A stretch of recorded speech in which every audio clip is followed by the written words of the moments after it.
The night my sister sent a $41,000 bill for upgrades to my beach house, I assumed it was fraud. Then I opened the security app and saw her directing movers to haul away our grandmother's things.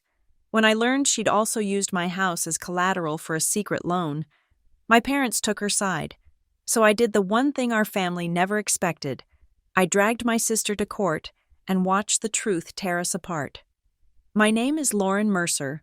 I am 34 years old, and I am a marine ecologist.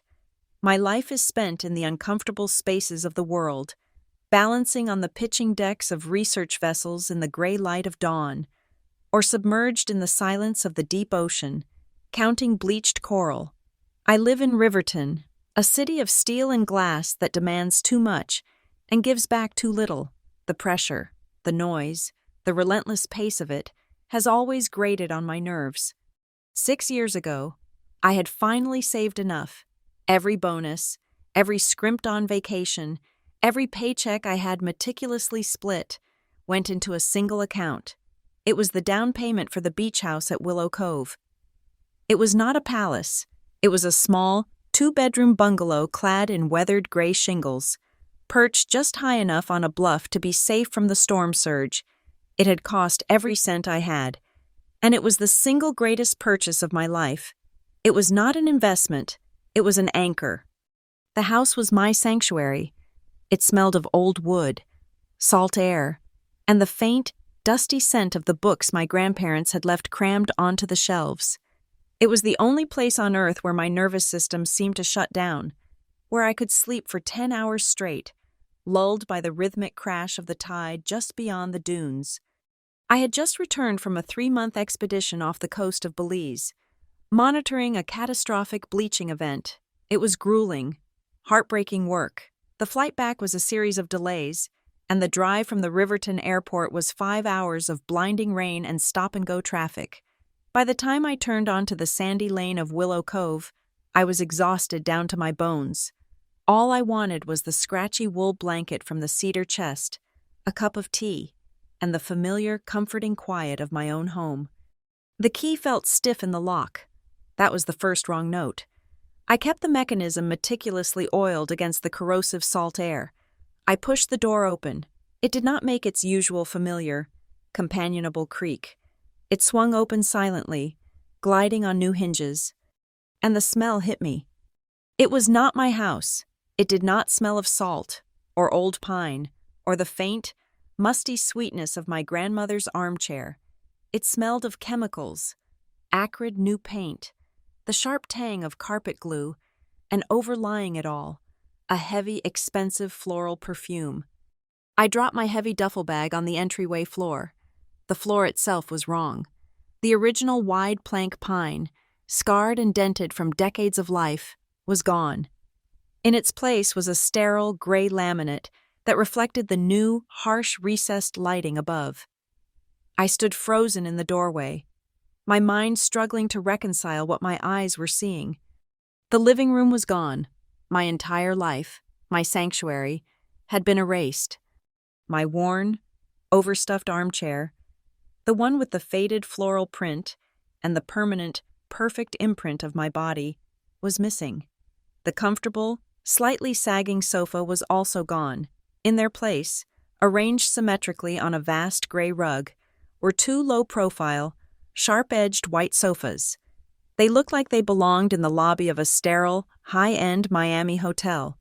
A coffee table made of glass and jagged chrome sat between them, holding a neat, offensive stack of architectural magazines. I walked numbly into the space. The air felt thin, cold. My footsteps clicked unnaturally on the new floor. I turned toward the dining alcove, my heart beginning a slow, heavy drum against my ribs. It was empty. The solid oak trestle table, the one our grandmother had fed us at, the one with the deep scratch from my childhood ice skate, the dark water ring from 1995, when Sabrina spilled an entire pitcher of grape juice and I somehow got blamed for it. It was gone. It had been the center of this house. It was simply gone. In its place, centered perfectly under a spiky, modern chandelier that looked like a metallic sea urchin, was a round, white marble table. It was surrounded by 4 spindly chairs with gold-painted legs. It looked like a prop, a fragile thing that would shatter if you set down a hot mug too hard. My eyes snapped to the main wall, the one facing the sea. My grandfather, a quiet man who was a banker by trade but an artist at heart, had painted the view from that very window. It was a chaotic, beautiful seascape, a storm coming in over the Atlantic, the waves rendered in deep, angry blues and greens. It was my single favorite possession. It was gone. In its place, stretching nearly 12 feet wide, was a 3-panel abstract canvas. It was a void of white, bisected by a single, aggressive slash of black paint. It meant nothing. It was cold. It was an insult. My feet carried me to the kitchen. The violation continued. The warm, worn butcher block counters I oiled by hand were gone, replaced by gleaming snow-white quartz that hurt my eyes under the glare of the new under-cabinet lighting. The appliances were all stainless steel, massive and industrial. On that cold white counter sat a single, long-stemmed wine glass, smeared with a perfect crescent of dark red lipstick. Beside it, a black cardboard takeout box of half-eaten sushi, expensive-looking chopsticks resting delicately on the edge. A sleek, silver laptop I did not recognize was open, plugged into an outlet, its screen glowing. Someone was here. Not just visiting, someone was living here. Someone had been sleeping in my bed, drinking wine from my glasses, and eating sushi at my counter, all while surrounded by this alien, sterile landscape. A floorboard creaked in the hallway. My breath caught. It was not the fear of an intruder. It was the suffocating, familiar dread of recognition. The master bedroom door, my bedroom door, opened. My sister, Sabrina Cole, walked out. She was wrapped in my old, gray university hoodie, the one with the frayed cuffs and the faint bleach stain on the sleeve.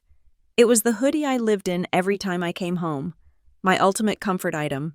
On Sabrina, 3 years older, taller, and perpetually put together, it looked, somehow, like a deliberate fashion statement, paired with black leggings and with her dark, salon-perfect hair pulled into a casual knot.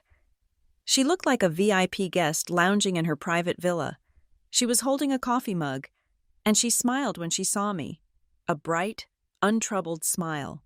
"Lauren, you're back early!" Her voice was cheerful, melodic, as if she had been expecting me, as if this were all perfectly normal. She looked past me at my duffel bag, which had dripped rainwater onto the perfect gray floor, and her smile tightened with the barest hint of annoyance, as if I were the one making a mess, in her space. "Sabrina?" My voice was a dry rasp. I could not find the air to speak. "What is this? What did you do to my house?" She laughed, a light, tinkling sound that scraped against my raw nerves. "Isn't it amazing?" She gestured expansively with her free hand, encompassing the entire sterile white and gray room. My God, Lauren, this place was just so heavy. It was suffocating, so dated. I hired Marla Quinn. You know, the designer from North Riverton everyone is dying to use. She worked absolute miracles. I finally dragged this poor house into the modern era for you. She beamed, genuinely proud, clearly awaiting applause. "So, don't I get a thank you? Don't you just absolutely love it?" "Love it." I looked at the black scar on the wall where my grandfather's painting had been. I looked at the fragile, useless marble table that had replaced a lifetime of memories. "The table," I managed to say. My throat felt like it was closing. "Grandma's oak table. Where is it?" Sabrina waved a dismissive hand, the cluster of diamonds on her wedding ring flashing under the harsh new lights. "Oh, that old thing? God, Lauren, seriously, it was ancient, the legs were wobbly, and it was covered in scratches. I had the movers take it away." "Take it where?" She shrugged, taking a sip of her coffee. "Donated, I think, or maybe they just trashed it. It was too old, honestly. Nobody wants that heavy, dark brown furniture anymore. It was an embarrassment." Trashed. She had trashed our grandmother's table. My blood ran cold. "And the painting," I said, my voice flat. "Grandpa's painting. It just didn't go with the new aesthetic," she explained, as if speaking to a slow child. "It was so dark and gloomy. Marla said we needed something bright and minimalist to open up the space and draw the eye. It's probably in storage somewhere. Or maybe I donated that too. Honestly, who keeps track of these things?" She finally seemed to register the look on my face.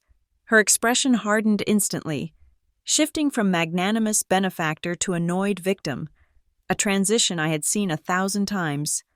"What? You were never even here to look at it. Lauren, you're always on a boat." Before I could find the words to respond, she tapped her phone, which was, of course, the newest model. "Anyway, I forwarded you the email. Marla's invoice and the contracting bill came to $41,000. I put it all on my Amex to get the airline miles, so just transfer it to me whenever you get a chance. There's no rush." $41,000. A sum that represented years of my work, of lonely nights on pitching ships, of meticulous, patient saving, and she spoke of it like it was lunch money.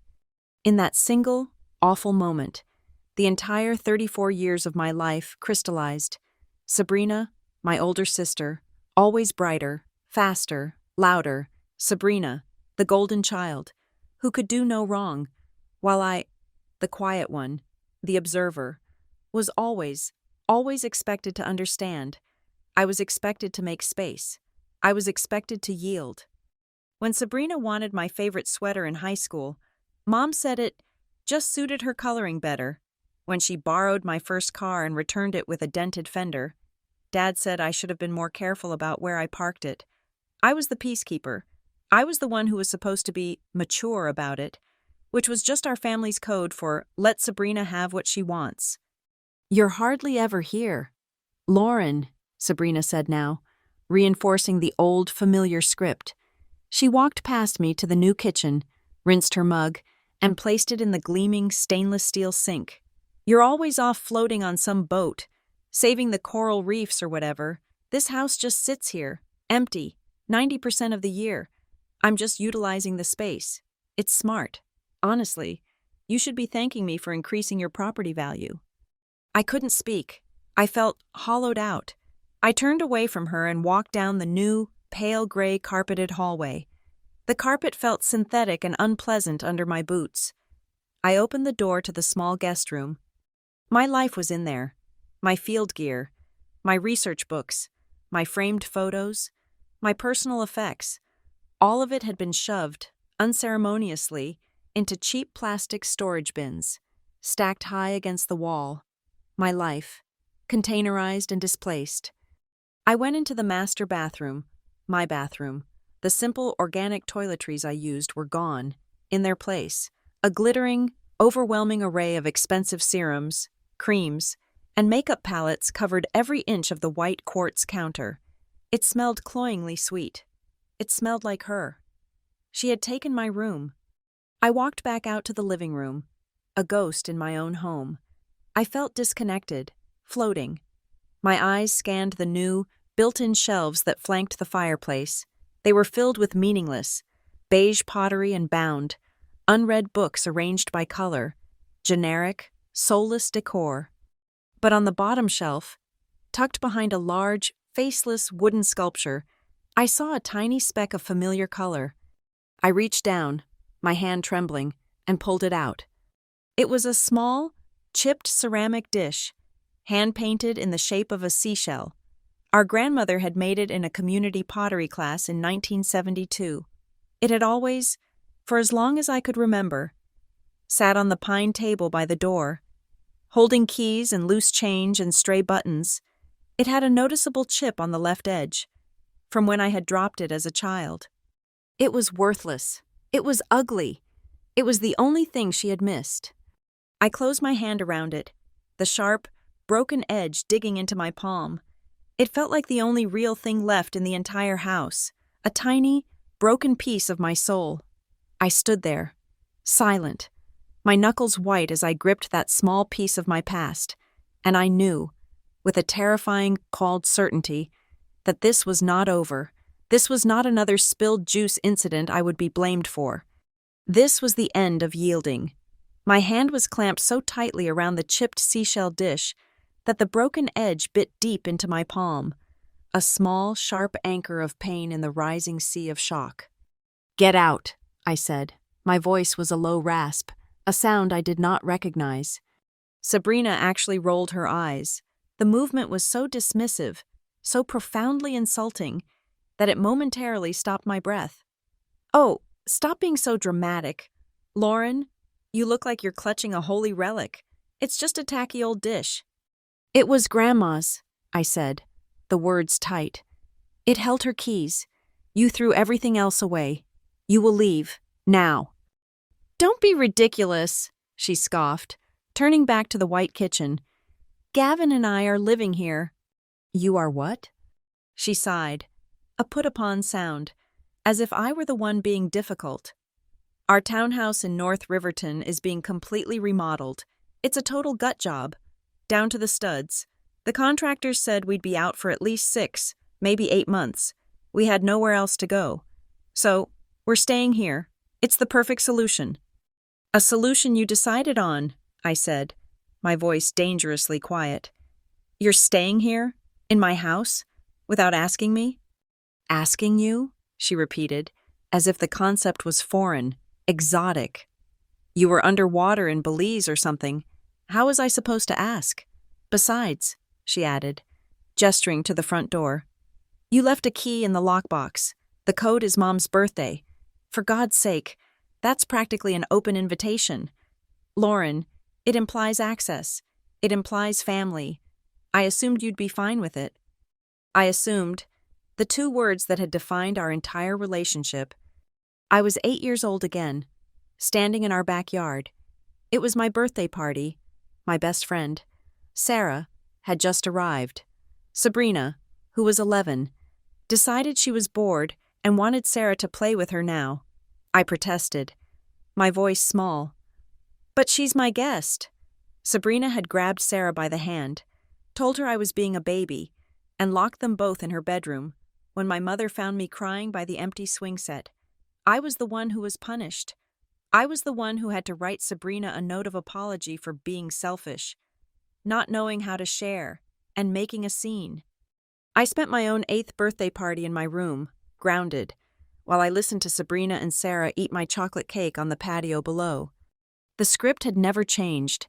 I was selfish for wanting what was mine. She was practical for taking it. I forced the memory down, the old, familiar sting of injustice hardening into something new. "You threw away our grandmother's furniture, Sabrina." "Oh, will you stop?" she snapped, her voice finally rising to match the tension in the room. "I am so tired of you clinging to all that meaningless old junk. It was old. It smelled. It was depressing. I did you a favor. This place is valuable now. It's clean. It's an asset. It's not a sad little museum for your feelings." It was my asset, and those were my memories. "Memories don't pay the bills," she said dismissively. I walked past her, fury finally burning through the cold shock. I went back down the hallway, my boots sinking into the offensive. Plush gray carpet. I opened the door to the secondary bathroom. There, in a stark white plastic tub, was the sum of my life here. My shampoo, my face wash, my toothbrush, my sunscreen, all tossed together like garage sale refuse. I turned and walked into the master bathroom. My bathroom. The simple, organic soaps and lotions I used were gone. In their place, a glittering, overwhelming array of expensive serums, creams, and makeup palettes covered every inch of the new white quartz counter. Oversized bottles of French perfume stood like soldiers. The air was thick with her cloyingly sweet, expensive scent. She had not just invaded, she had colonized. The sound of the front door opening again, gliding silently on its new, expensive hinges, made my heart leap into my throat. A man walked in. Gavin. Sabrina's husband. He was tall, wearing a crisp, pale blue button-down shirt, and carried an expensive leather briefcase. He looked like a man who had never had to ask permission for anything in his life. He saw me. Then his gaze immediately dropped to my muddy duffel bag, which was still dripping rainwater onto the perfect gray laminate floor. His face, which had been neutral, twisted into a look of genuine annoyance. "Sabrina, what's she doing here?" he asked, not looking at me. He was speaking about me, as if I were a stray cat that had wandered in. "Lauren's back," Sabrina said, and in an instant, her voice regained its martyred tone. "She's upset about the renovations." "Upset?" Gavin finally turned his cold gaze on me. "We've been taking care of this place for you, Lauren, paying the bills, making sure it's secure. You show up, unannounced, and start making demands? You seem a little ungrateful." Ungrateful. The word hung in the sterile air. So absurd it was almost dizzying. "Ungrateful," I repeated. "You are in my house." "We're improving your house," Gavin corrected me, setting his briefcase down on the marble dining table as if he owned it. "A house you, apparently, never use." "Exactly," Sabrina chimed in, sensing her ally.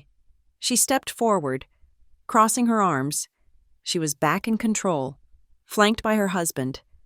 "Speaking of paying the bills, Gavin, she's refusing to pay the $41,000 invoice." Gavin actually laughed. It was a short, sharp bark of disbelief. "What? Of course she's paying it. It's her property. That's how it works. Lauren, you can't just expect your sister to float the bill for your own equity increase." "I am not paying for a single thing I did not authorize," I said, my voice shaking with a rage that was so cold it burned. "Oh, that's rich," Sabrina said, her voice dripping with condescension. "I suppose you also didn't authorize me to pay your utilities for the last 3 months? The electric bill was past due, the water, the high-speed internet I had to have installed because your old connection was archaic. It was all still in your name. Lauren, I paid it. As a favor. I guess I should just send you the itemized receipts for all of that, too? You owe me, Lauren. You owe me a lot more than just the renovation." This was her specialty, the masterful, dizzying twist. I was not the victim of a home invasion. I was a deadbeat renter. "I will not," I said, the words coming out hard, like stones. "Pay the bill." Sabrina's smile vanished. The air in the room crackled, all pretense of family warmth gone. She took a step toward me, her face a mask of cold fury. "Fine. You want to be this way? You want to be childish and petty? Fine. Don't pay it. I'll just see you in court." The threat was so sudden, so absolute, it stole my breath. "We'll let a judge decide who is being unreasonable," she continued, her voice gaining momentum. "I have the receipts. I have the designer's sworn testimony. I have the contractors. You have... what?" She glanced at my hand. "A broken ashtray?" She looked so confident, utterly, terrifyingly certain that she would win, that she, as always, held all the cards.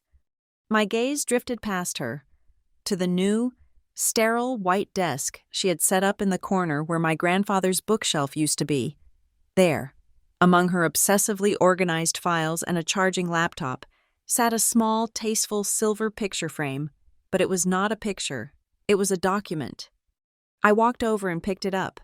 Sabrina tensed immediately. "What are you doing? That's private." I ignored her and read the text. It was an insurance policy addendum, a rider for new contents and structural changes. The policy number was mine. The address for Willow Cove was mine.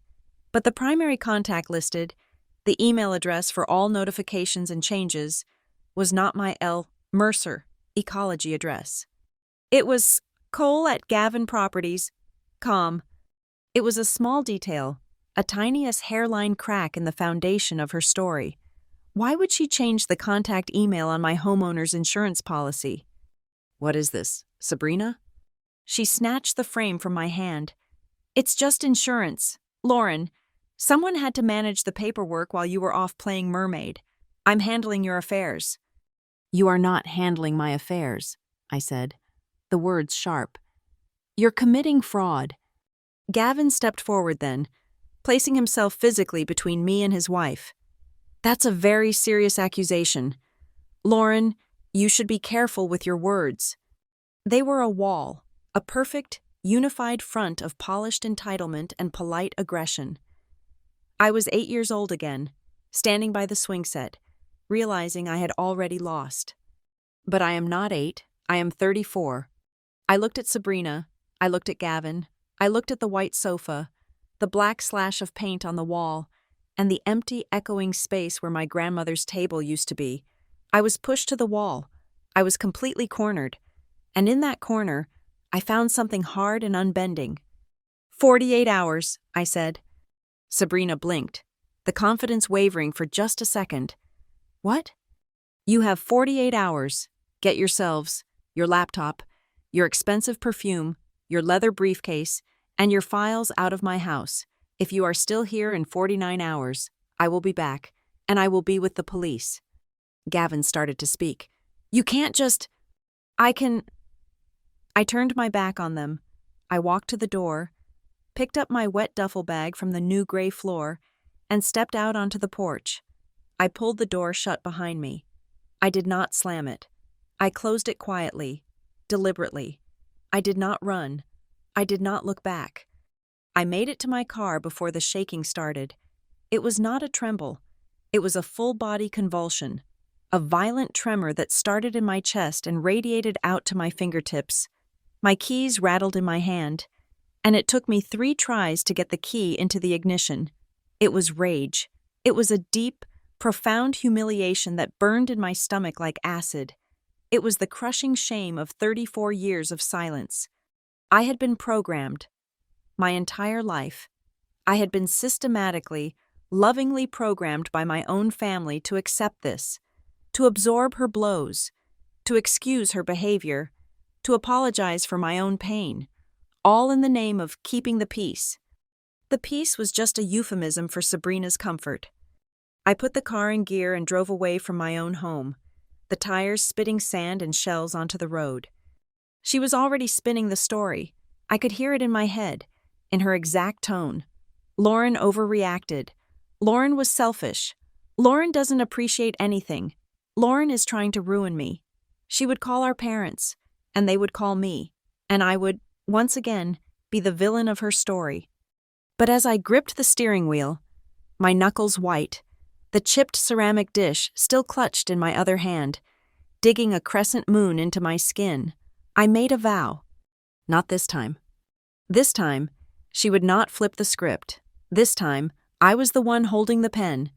And this time, the victim would not be me. The drive back to Riverton was a 5-hour blur of automatic actions. Exit the parkway, merge, signal, brake. The rain had stopped, but the sky was a low, bruised purple. My hands, which had shaken violently in the car at Willow Cove, were now unnervingly still on the steering wheel. The rage had not dissipated. It had cooled, solidified. It had become fuel. My apartment in Riverton is small, practical, 1 bedroom, a living area crammed with bookshelves, and a tiny kitchen. It is a place to sleep and process data. Nothing more. It had never felt like a true home, which was precisely why I had bought the beach house. Now, standing in my cramped entryway, I felt the walls pressing in. There was no sanctuary left. I did not take off my coat. I dropped my duffel bag, walked straight to my desk, and woke up my laptop. My movements were precise, economical. I was no longer a sister. I was a researcher. The subject was Sabrina, and the field site was my violated home. A year ago, after a string of petty break-ins in the Willow Cove area, I had installed a security system. It was simple. Just a few motion-activated cameras covering the main entrances in the living area. I had debated it for weeks, feeling like it was a breach of the house's open, trusting spirit. Now, it felt like the single smartest decision I had ever made. I opened the Harborview security application. My heart was a cold stone in my chest. The app connected, and a live feed popped up. The cold, white, empty room stared back at me. Her wineglass was gone from the counter. I clicked on the Event History tab and began to scroll back. 3 months. 3 months of my life, logged in a series of 10-second motion-activated clips. I scrolled back, past weeks of empty rooms, dust motes dancing in the sunlight, a spider building a web in the corner. And then I found it. 6 weeks and 2 days ago. The timestamp was 10:14 a.m., the front door camera, a sleek black Range Rover, Sabrina's, pulled up. She got out, wearing expensive athletic wear, her hair in a perfect ponytail. She looked impatient. She walked to the lockbox, her back to the camera, and punched in the code. My mother's birthday. The open invitation. She retrieved the key and opened my door. I clicked to the next clip, the living room camera. Sabrina strode into the center of the room, my room, which was still filled with my grandmother's furniture. She held her phone to her ear. She was talking, gesturing dismissively at the oak table, at my grandfather's painting. I hit play and turned up the volume. Her voice filled my apartment, crisp and clear. "No, I told you, Marla, it all has to go," Sabrina was saying. "Everything. I want a blank canvas. Yes, I mean everything. The rugs, the lamps, even the window treatments. Just gut it. We can start fresh on Monday." My breath hitched. Gut it. That was the word she had used. I kept scrolling. 2 days later, Monday, 8:02 a.m., the front door camera, a large, unmarked moving truck backed into my driveway. Sabrina was there, holding a clipboard and a Starbucks cup. She unlocked the door and motioned the crew inside. I switched to the living room feed. I watched, clip by clip, in horrified, clinical silence, as 2 men in jumpsuits methodically dismantled my life. I watched them heave my grandmother's armchair out the door. I watched them carelessly roll up the Persian rug my grandparents had bought on their honeymoon. I watched them lift my grandfather's seascape off the wall. And when it snagged for a moment, one of them yanked it, the sound of the old wire snapping loud and sharp in the recording. Sabrina directed them the entire time. She never stopped pointing. That too. Yes, that, all of it, in the truck. The next clips, dated an hour later, were of a different woman arriving. She was chic, impossibly thin, and carried a large leather portfolio. This had to be Marla Quinn, the designer. The living room camera recorded their meeting in perfect, high-definition clarity. They laughed. They stood in the center of my now empty living room, which looked cavernous and wounded. And they laughed. Marla unrolled blueprints on the bare floor. They pointed. They examined mood boards, swatches of fabric. I watched Sabrina tap a sample of the hideous gray laminate flooring and nod emphatically. I watched her point to a picture of the sterile, white sofa.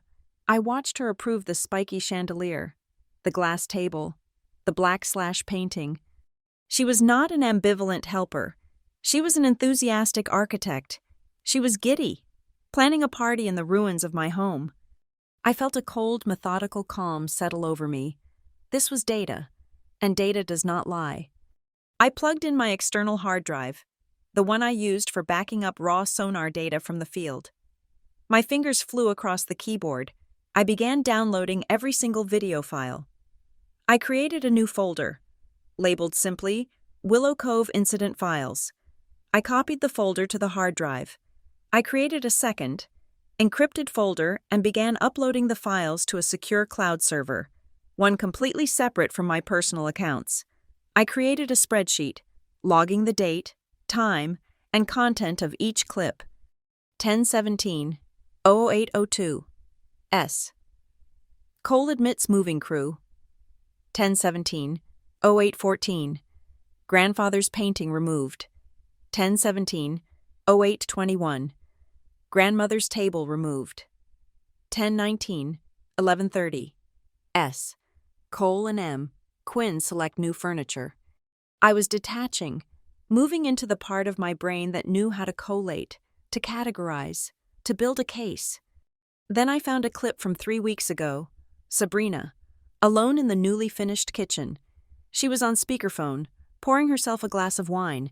An unfamiliar voice, a friend's, came through clearly. 40 grand. Sabrina? Are you insane? What if Lauren freaks out? Sabrina laughed, a high tinkling sound. Please, Lauren won't do anything. She never does. She'll whine. She'll look sad. And then she'll pay it. She's been programmed. Besides, she took a sip of wine. She owes me, after all the times I've had to cover for her, all the family drama I have to manage because she's never around. Consider this a late fee. The words hit me like a physical blow, knocking the air from my lungs. She owes me. My mind flashed back, a quick, painful slideshow of old scars. Sophomore year of college, my financial aid was suddenly, inexplicably frozen. My grants were suspended. It took 3 weeks of frantic, humiliating calls to the bursar's office to find out why. My academic laptop, which had been listed as a required asset for my scholarship, had been reported as collateral against a $5,000 personal loan. A loan taken out by Sabrina. She had found my financial aid paperwork in my desk at home over Christmas break, copied the serial number, and forged my signature. When our parents found out, the ensuing fight was not about the fraud. It was about the terrible stress Sabrina was under. It was about me hounding her, about the embarrassment I was causing by making calls to the school. My father paid the loan off quietly, and I was told, in no uncertain terms, that the matter was never to be spoken of again. I had to take a part-time job in the cafeteria to make up for the lost grant money. Sabrina never even said sorry. Another memory, my first car, a battered but beloved 20-year-old Subaru. I had saved for it, paid cash. Sabrina borrowed it for a weekend. She returned it 5 days later. The passenger side caved in, a long, ugly scrape down the door. Her story was that someone had hit her in a parking lot. She had no insurance information, no note. It was just another unlucky thing that happened to her. I drove it with that dent for 3 years. She owes me. I closed the video file. I felt sick. I pulled up my phone's call log. I scrolled back 6, 7, 8 weeks. There, scattered among the work calls and expedition check-ins, were the calls from Sabrina. 6 of them, all clustered during the first week of the renovation. I had been on the RV Pelican, 200 miles off the coast of Belize, in a documented communications blackout zone. My call log showed no service for that entire 7-day period. I checked my voicemail. She had left 2. Not the detailed, explanatory messages she had implied she'd left. Not the "hey, I have this great idea for the house" messages. The first one, "Hey, it's me. Call me back when you're on land. It's important." The second, 2 days later, "Lauren, seriously, call me. I need to talk to you. Stop ignoring me." That was it. No mention of a designer, of new furniture, of a $41,000 bill. Just impatient demands for my attention. I had the proof, the video, the logs, the lies. It was all there. Neat, tidy, and damning. My hand hovered over the phone. I knew what I had to do next. It was the hardest part. I had to call my parents. I still clung to a sliver of hope, a stupid, childish belief that if I just presented the evidence clearly, if I showed them the facts, they would finally see. They would be horrified. They would intervene. They would, for once, stand up for me. I dialed. My mother, Judith, picked up on the second ring, her voice bright and breezy. "Lauren, honey, we heard you were back on dry land. How was Belize? Did you save all the little fishes?" My throat closed. I could not do the small talk. "Mom, I was just at the beach house." The silence on the other end was instant. The artificial cheer evaporated. "Oh," she said. Her voice was guarded now. "Oh, dear, Sabrina mentioned you might be stopping by." Sabrina destroyed it. Mom, she threw out everything. Grandma's table, Grandpa's painting. She spent over $40,000 and sent me the bill. I heard her take a long, weary sigh. It was the sigh I had heard my entire life. It was the sigh that meant Lauren was making a scene again. "Lauren, honey," she said, her voice dropping into that infuriating, placating coo, the one she used when I was a child and Sabrina had just broken my favorite toy. "Let's not overreact. I've seen the pictures Marla sent. It looks just beautiful, so clean and bright. That old furniture was so dark, so heavy. Your sister was only trying to help you. She was adding value." She threw out our family's heirlooms. Mom, that's not help. That's theft. Don't use that word. Lauren, she snapped, her tone suddenly sharp. That is an ugly, ugly word. Sabrina has been under a terrible amount of stress with her remodel, and she poured her heart and soul into making that place nice for you. You're never there. Anyway, she thought you would be grateful. The exact same script, the exact words. She owes me. My stomach turned. Mom, she spent $41,000 of my money. I hear you, honey, I do, she said, her voice softening again, the placating tone back. It's a lot of money, but she paid for it. You can just pay her back in installments. We'll help you figure it out. It's just a family misunderstanding. Charles, tell her. I heard fumbling, and then my father's voice came on the line. Lauren? Dad? Did you hear me? Sabrina spent $41,000. She's living in my house. She threw out Grandma's things.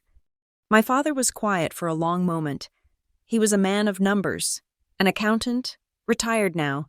He understood money. He understood lines and boundaries. I thought, this is where the logic will finally kick in. Yes, Lauren, he said finally, and his voice was strange. It was heavy, strained. It was not the voice of a surprised man. It was the voice of a man who already knew. 41,000 is, well, it's a significant sum. She didn't ask me, Dad. I know, he said, and he sounded so tired. But Lauren, your sister, she really thought she was doing a good thing. And, property values in Willow Cove are up. This will be good for your portfolio. I don't care about my portfolio, I almost shouted, my voice cracking. I care about my home. I care that she thinks she can just take whatever she wants, and you both let her. That is not fair. Lauren, my mother's voice cut back in, sharp and defensive. We are just trying to keep the peace. You two are sisters. This is just money. It's just stuff. You are blowing this completely out of proportion and threatening to create a terrible scandal. You need to calm down. Call your sister and apologize for how you behaved. I went numb. Apologize. I was standing in my empty apartment, my hands shaking with rage, my childhood home gutted, my savings account threatened, and I was the one who had to apologize. My father's quiet, strange voice was the key. He knew. He had not been surprised by the number. He had not been surprised by the renovation. He had been uncomfortable, not outraged. He knew more. They were not arbiters, they were accessories. I have to go, I said, my voice dead. Lauren, wait, my mother said, her voice suddenly frantic. Don't you dare do anything rash. Don't you dare. Think about this family. Think about your sister's reputation. Don't make this a bigger deal than it is. She changed the locks, Mom, I lied, the words coming out before I could even think. I can't get in. She what?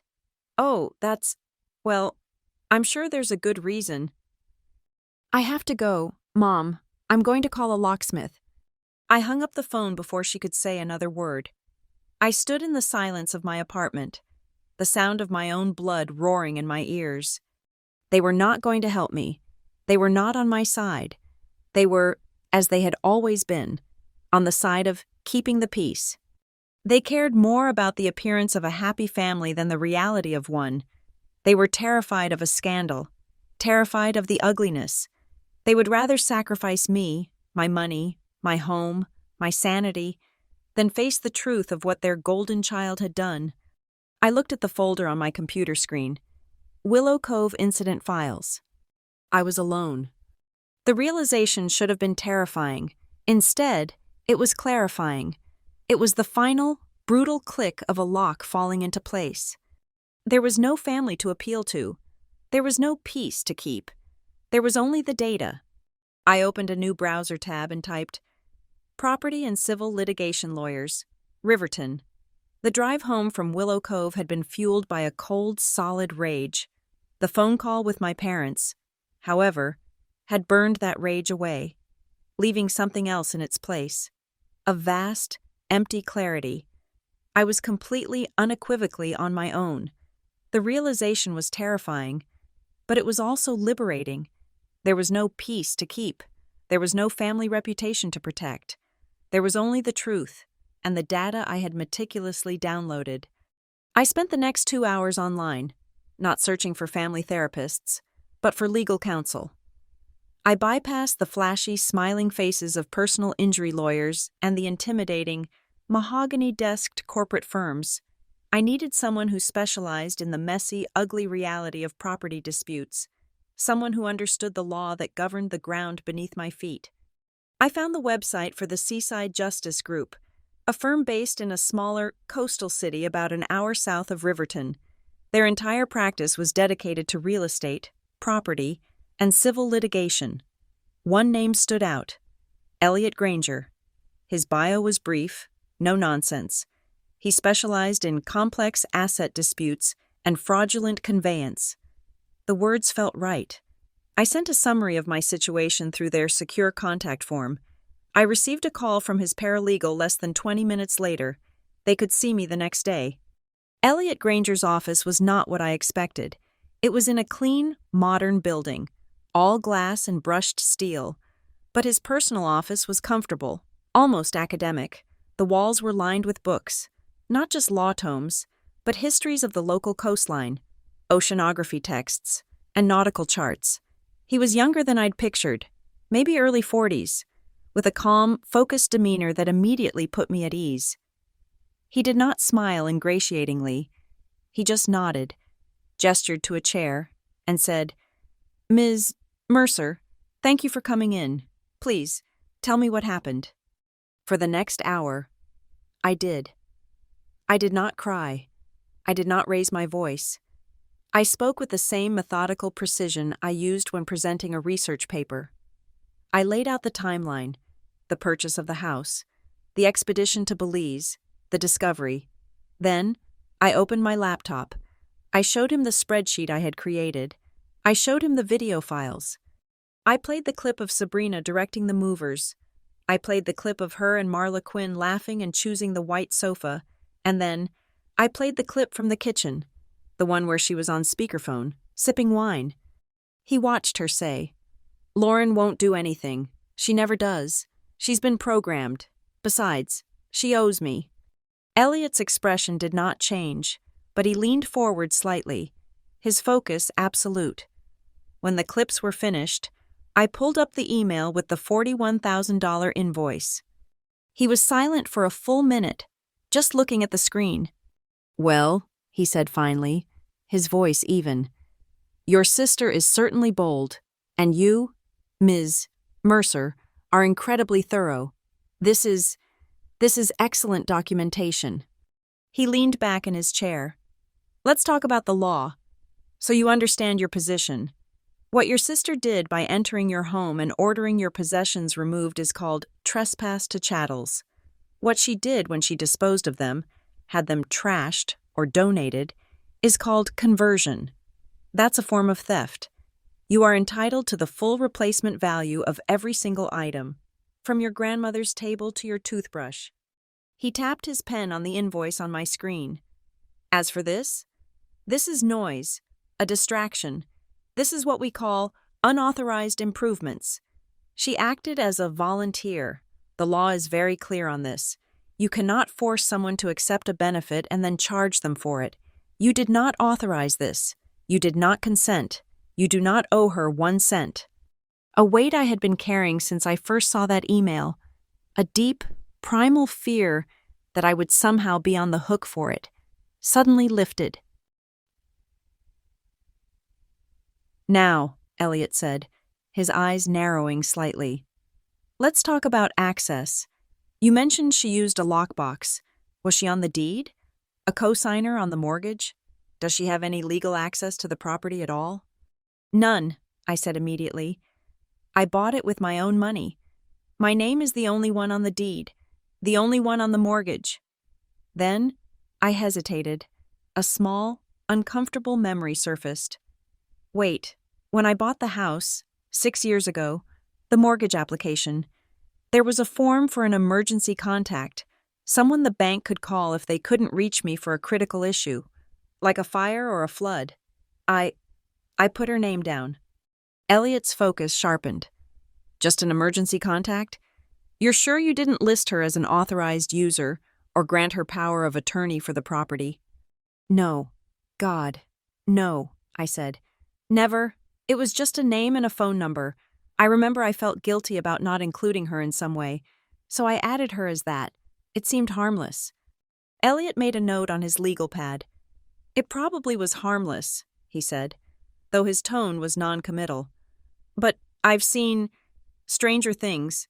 An emergency contact shouldn't have any financial standing, but given her level of confidence, and that odd detail you mentioned, her changing the contact email on your insurance policy, I'd like to be thorough. With your permission, I'll run a full title search on the property. I want to see if she's tried to file a mechanic's lien for the work she did, or if any other claims have been filed against the house. It's just procedural, to make sure we have a clear picture. Yes, I said immediately. Do it. Do whatever you need. I left his office feeling lighter than I had in days.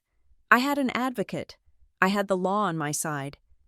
The calm lasted for exactly 24 hours. The first assault came from Sabrina, an email. Subject line, I cannot believe you. It was a masterpiece of gaslighting, a novel-length tirade that twisted reality into a pretzel. She accused me of ambushing her and Gavin. She called my 48-hour deadline unhinged and abusive. She wrote, after all the work I did to save that rotting, depressing shack and make it into something you could actually be proud of, this is the thanks I get? You have always been this way. Lauren, selfish, ungrateful. You hoard your things and your money and never think about anyone else. You have no idea what it's like to be part of a real family. It ended with a threat. I'm telling you right now, if you try to make this a legal issue, I will make sure everyone knows what you did.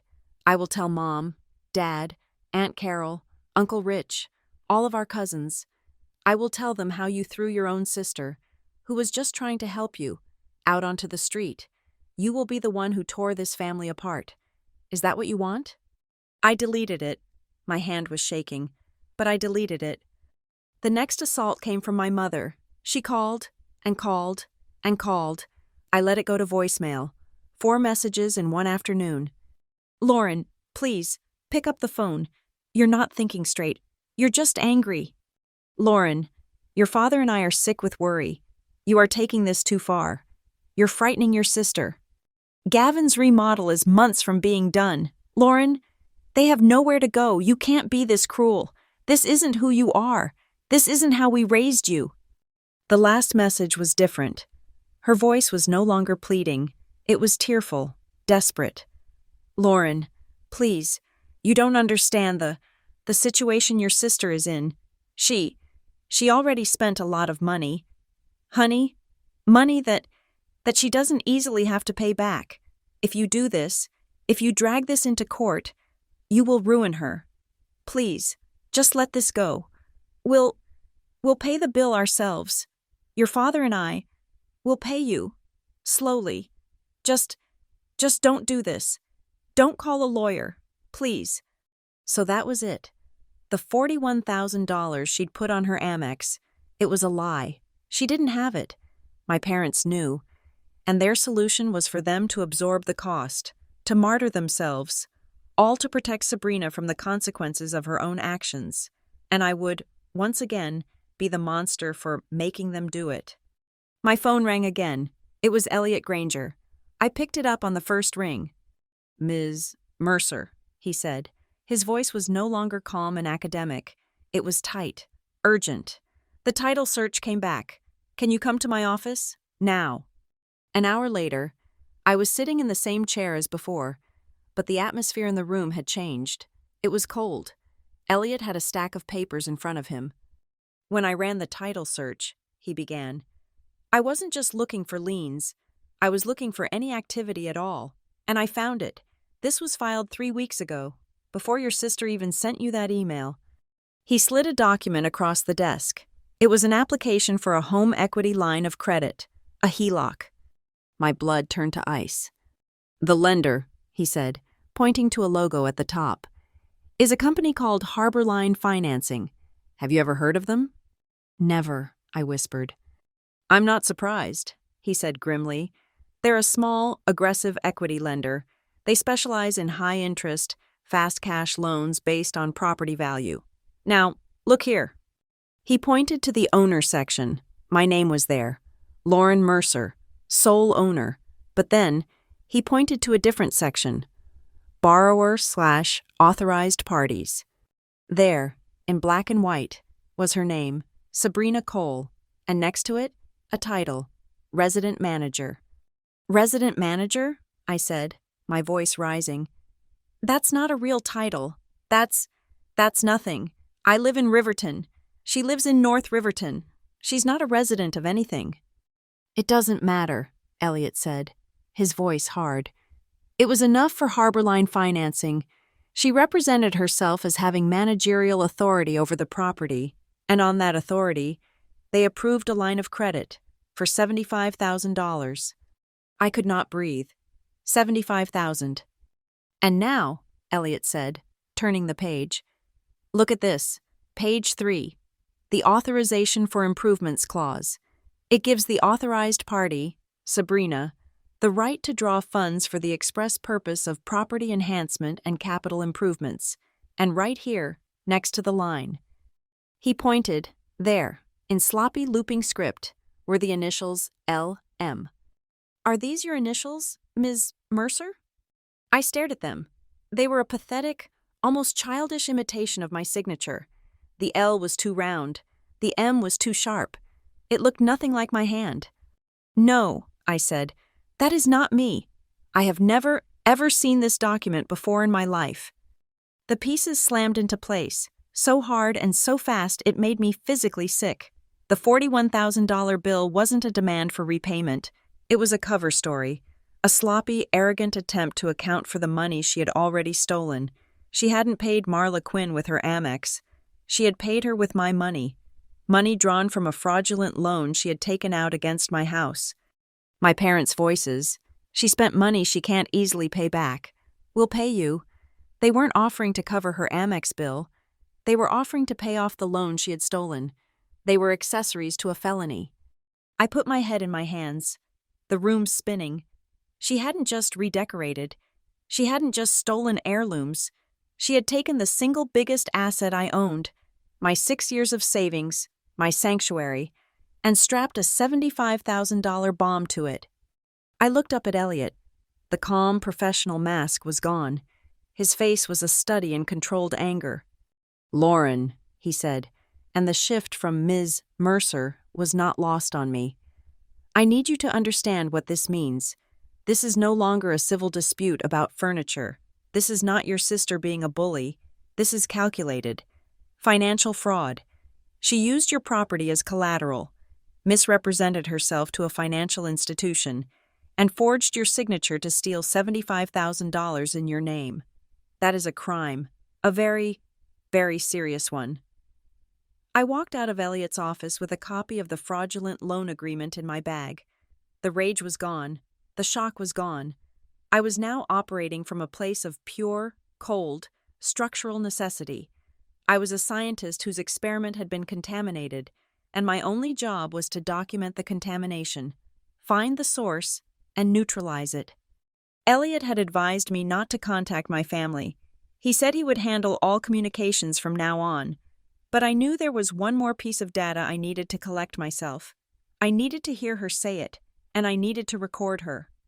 I drove to a quiet park, sat in my car with the engine off, and opened my laptop. I set up a screen recording application, making sure the audio input was live. Then I initiated a video call to Sabrina. She answered after 3 rings. Her face filled the screen, looking annoyed, not distraught. She was back in the master bedroom at Willow Cove. My bedroom. The white headboard was behind her. She was wearing my hoodie. "What, Lauren?" she snapped. "Are you calling to apologize?"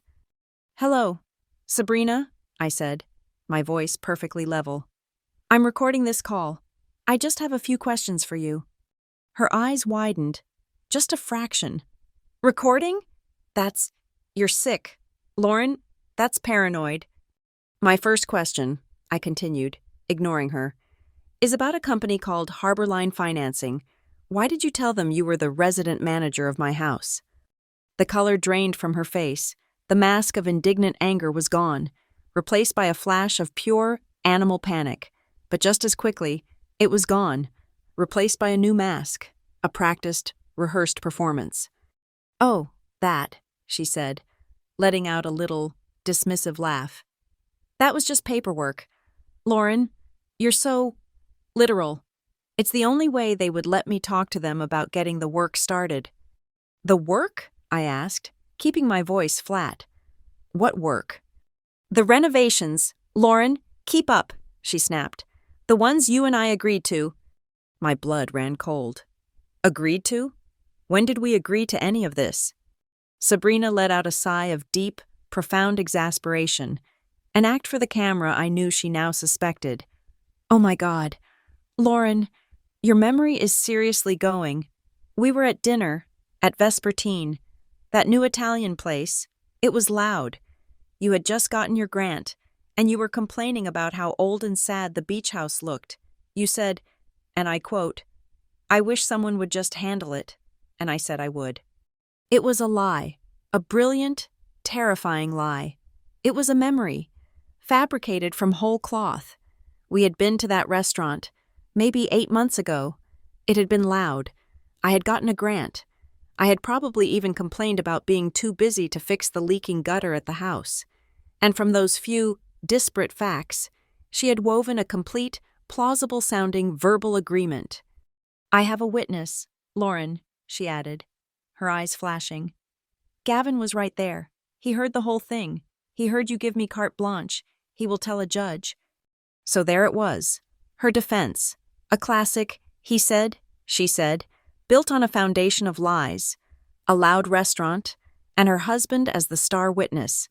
It was designed to muddy the water, to make me look like the fickle, forgetful one who had changed her mind after the fact.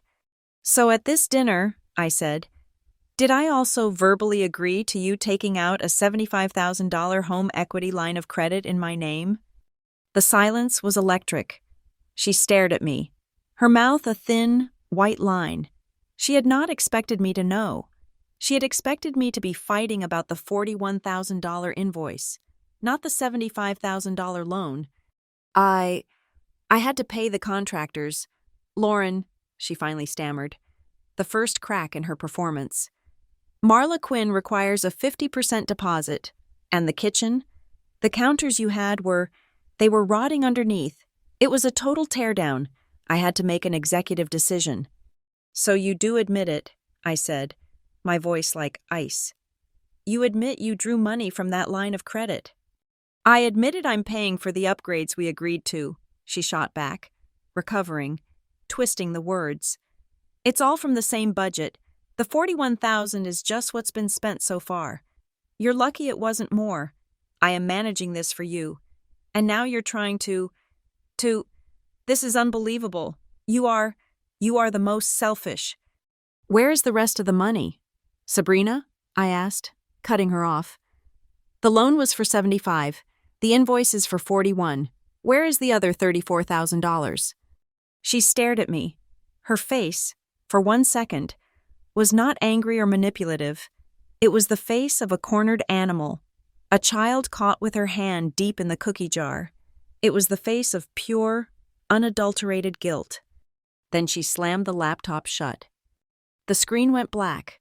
I sat in my car, in the quiet of the park, my heart hammering. I had it. I had her admitting to the loan. I had her fabricating the verbal agreement. I saved the recording, backed it up twice. I had just finished uploading the file when my phone rang. It was my mother.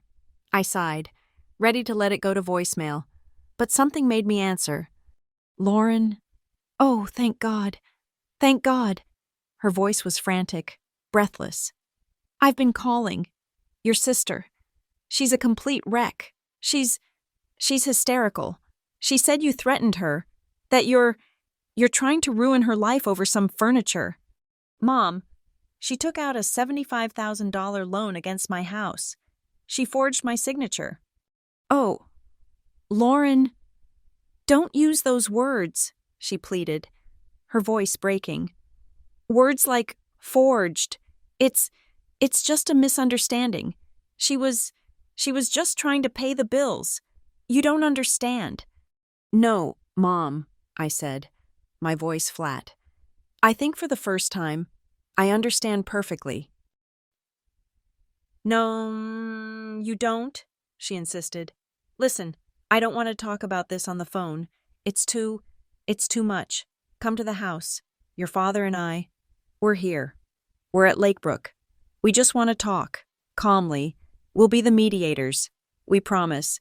We will be 100% neutral. We need to fix this. Lauren, as a family. A mediator. Neutral. The words were a balm, despite everything, despite the loan, despite the lies. That old, stupid, childish part of me wanted to believe it. Maybe this was the moment. The shock of the loan had finally woken them up. Maybe now, faced with an actual crime, they would finally step in. They would finally be my parents. Please, honey, she whispered. Just come home. Let us help. I'll be there in an hour, I said. The drive to my childhood home in Lakebrook was automatic. It was a big, comfortable colonial on a street lined with old trees. The picture of upper-middle-class stability. It was the house I had grown up in, and the house I had fled from. My father, Charles, was waiting at the door. His face was gray, etched with a stress I had never seen before. He didn't hug me. He just clutched my arm, his hand surprisingly strong. Thank you for coming, he murmured, pulling me inside as if I were a fugitive. Your mother's in the living room. Let's all just talk this through, quietly. I walked into the formal living room, the one we only used for holidays, and my blood froze. It was an ambush. My mother, Judith, was sitting on the sofa, wringing a linen napkin in her hands, and sitting next to her, tucked under her arm, was Sabrina. Her eyes were red and swollen, her face puffy. She looked shattered, a perfect portrait of victimhood. She was holding a teacup, and her hand was trembling. Lauren, thank God, my mother breathed, standing up. Now, Sabrina, tell Lauren what you told us. Tell her you're sorry. Sabrina looked up at me, and her eyes, which had been so cold and panicked an hour ago, were now overflowing with real, genuine tears. I'm so sorry, Lauren, she whispered, her voice cracking. I just wanted to do something nice for you. I just wanted to increase the value, to give you something beautiful. I know I went too fast. I know I should have waited, but I never, ever thought you would. You would hate me for it. She dissolved into sobs, burying her face in my mother's shoulder. My mother shot me a look, a sharp, angry. Look what you've done, look. She was just trying to help, Judith said, her voice trembling with a fierce, protective anger. She adores you, Lauren. She has always just wanted to be a part of your life. And you're always so distant. You're always pushing us away. She saw that house, that sad, empty house, and she just wanted to fill it with something beautiful for you. How can you not see that? I was speechless. The script was so perfect, so practiced. It was breathtaking. They had rehearsed this. My mother was repeating Sabrina's points, word for word. I was not the victim of a felony. I was the cold, ungrateful sister who didn't appreciate a gift. A gift? I finally said, my voice dangerously low. A $75,000 loan is not a gift. It is a crime. Charles, my mother snapped, turning to my father, who was standing by the fireplace, staring at the empty hearth, his face grim. Tell her it's not like that. I turned to my father. Dad, did you know? Did you know she was taking out a loan against my house? My father, the accountant, the man of numbers, the man who had taught me to balance a checkbook before I could ride a bike. He could not look at me. He stared at a spot on the carpet. She mentioned it, he mumbled, his voice thick. She called me, asking about capitalizing on the equity in the property. She asked for my financial advice. A bomb. Sabrina, my golden sister, had just thrown her own father under the bus to save herself. I stared at him, my heart breaking, the final piece of my childhood shattering. She asked for your advice, I repeated, on how to steal from me. And what did you say, Dad? It wasn't like that, he said, finally looking up, his eyes anguished. I thought it was just an idea. Lauren, I thought she was just spitballing. I told her that it was an aggressive move, but that the market could probably support it. I didn't know she was actually going to do it. I didn't know she didn't have your permission. He said it was a smart move, Sabrina suddenly cried, lifting her tear-stained face from my mother's shoulder. He said it was smart. That's why I did it. I thought we all agreed. I thought the family agreed that it was a good idea for you. She was brilliant. She had pounced on his ambiguity, his weakness, and twisted it into a family consensus. He hadn't said no. He hadn't told her it was illegal. He had given her financial advice, and in Sabrina's world, that was a green light. In my family's world, that was agreement. I looked from my father, who looked like he was going to be sick, to my mother, who was glaring at me with pure, unadulterated fury, as if I had been the one to set this trap. "This is a nightmare," my mother whispered, her voice shaking. You've done this. Lauren, you, with your coldness, and your lawyers." "So what do we do?" Judith said, her voice suddenly practical, turning to my father. "Charles, what do we do?" He ran his hands through his hair. We pay it. We pay the bill. The $41,000. We'll take it from our retirement. And the loan. We just leave it alone. We make the minimum payments. Lauren, you just let it be." I stared at him. Let it be? Let a fraudulent $75,000 loan be? It's attached to my house. It's attached to my name. "But no one needs to know," my mother shrieked, finally standing up, the teacup rattling in its saucer. "That's the point. Harbor Line, whatever, they don't care. They'll get their money. We'll pay it. And you just tell your lawyer it was a misunderstanding, a little family misunderstanding. We will pay the $41,000, and Sabrina will move out, and we will let this be over." Let it be over. They were offering me a bribe, a $41,000 bribe, paid for with their retirement, to cover up a $75,000 felony, all to save face, all to protect Sabrina, all to avoid the scandal of the truth. They were willing to let her get away with it. They were willing to pay her to get away with it. "She forged my signature, Mom," I said, my voice hollow. "Oh, stop with that word," she cried. It was paperwork. She was just trying to be efficient." I looked at Sabrina. She was watching me, her eyes no longer full of tears, but narrow, calculating. She was watching to see if the old programming would work. She was watching to see if I would, once again, break for the sake of peace. And I knew, in that moment, what I had to do. I knew that my parents would go into a courtroom, place their hands on a Bible, and they would lie. They would lie to protect her. They would lie to protect the family. I turned, and I walked out of the living room. Lauren, you get back here," my mother screamed. "Don't you walk away. You are tearing this family apart. You are destroying us." I pulled open the front door. I walked out into the cool evening air. I got in my car. I did not look back. I knew I would never, ever set foot in that house again. The family they were so desperate to save was a fiction. It was a lie we had all been telling ourselves for 30 years. And I was done telling it. The drive from my parents' house back to my apartment in Riverton was silent. The windows were down, and the cold night air did nothing to cool the hot, sick feeling in my stomach. The family I had been raised to protect, the one my mother was accusing me of tearing apart, was a fiction.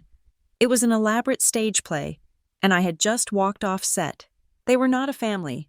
They were a conspiracy, held together by Sabrina's wants and my silence. The next morning, I was in Elliot Granger's office at 8 a.m. I was running on nothing but coffee and a cold, lucid clarity. I did not bother with pleasantries. "You were right," I said, sitting down. "I went to my parents' house. It was an ambush. Sabrina was there. They're all in on it." I recounted the entire scene. Sabrina's rehearsed tears, my mother's accusations, and the final, devastating reveal. My father, he advised her on it. He admitted it. He didn't know the specifics, but he gave her financial advice on a smart move to leverage the equity, and then they offered to pay me. They offered to pay off the $41,000, bribe me with my parents' retirement money, if I just let the fraudulent $75,000 loan remain. Elliot listened, his pen still. He did not look shocked. He looked grimly familiar with the story. "They are trying to contain the felony," he said, his voice flat. "They are offering to fix the civil dispute to make the criminal one go away. This is classic complicity. They're more afraid of the scandal than the crime." My mother screamed at me that I was destroying the family, I whispered. "No," Elliot said, finally picking up his pen. "You're just refusing to be its casualty. This changes the strategy. We are no longer negotiating with your sister. We are now dealing with a unified front, and they have already committed to a false narrative." He picked up his phone. "Cynthia, please get me a process server. We're filing a cease and desist and a formal notice to preserve all evidence, to be delivered to Sabrina Cole and Gavin Cole at... Lauren, what's the address of the beach house?" I gave it to him. "This is the first shot," Elliot said, hanging up. "It's a formal letter. It's not a suggestion. It's a demand. 1. They are to cease and desist all representation of themselves as owners or managers of the property. 2. They are to vacate the premises within 72 hours. 3.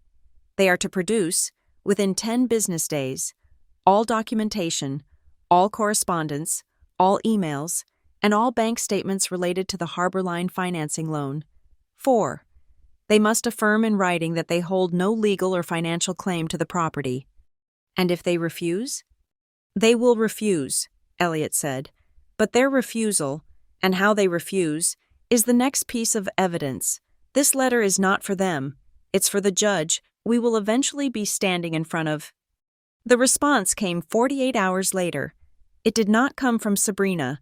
It came on thick, cream-colored letterhead from one of the largest, most expensive law firms in Riverton, Reese, Adler, and Klein. Elliot had me on speakerphone. "We have a new player, Lauren. They've retained Natalie Reese. She's flashy, and she's an absolute shark. I'm reading her letter now." He read it aloud, his voice dry and devoid of the letter's aggressive posturing. "Ms. Reese, on behalf of her deeply distressed client, Ms. Sabrina Cole, unequivocally rejected every point in our letter. She stated that her client and her husband were rightful invited guests who were residing at the Willow Cove property under a broad and ongoing verbal authorization granted by me months prior." "The lie," I said. "The dinner at Vespertine." "It's formalized," Elliot said. "And it gets better. Ms. Reese goes on to state that her client, acting in good faith and with my full enthusiastic consent, undertook necessary and vital capital improvements to the dilapidated property. Therefore, she was shocked and deeply wounded by my abrupt and irrational behavior." My hand tightened into a fist. Dilapidated. "And here," Elliot said, "is the punch. They are formally counter-demanding that I pay the $41,000 invoice for the upgrades immediately, and should I persist in this vexatious and meritless campaign of harassment against Miss Cole, they will be forced to file a countersuit. They are claiming breach of verbal contract, and for significant emotional distress."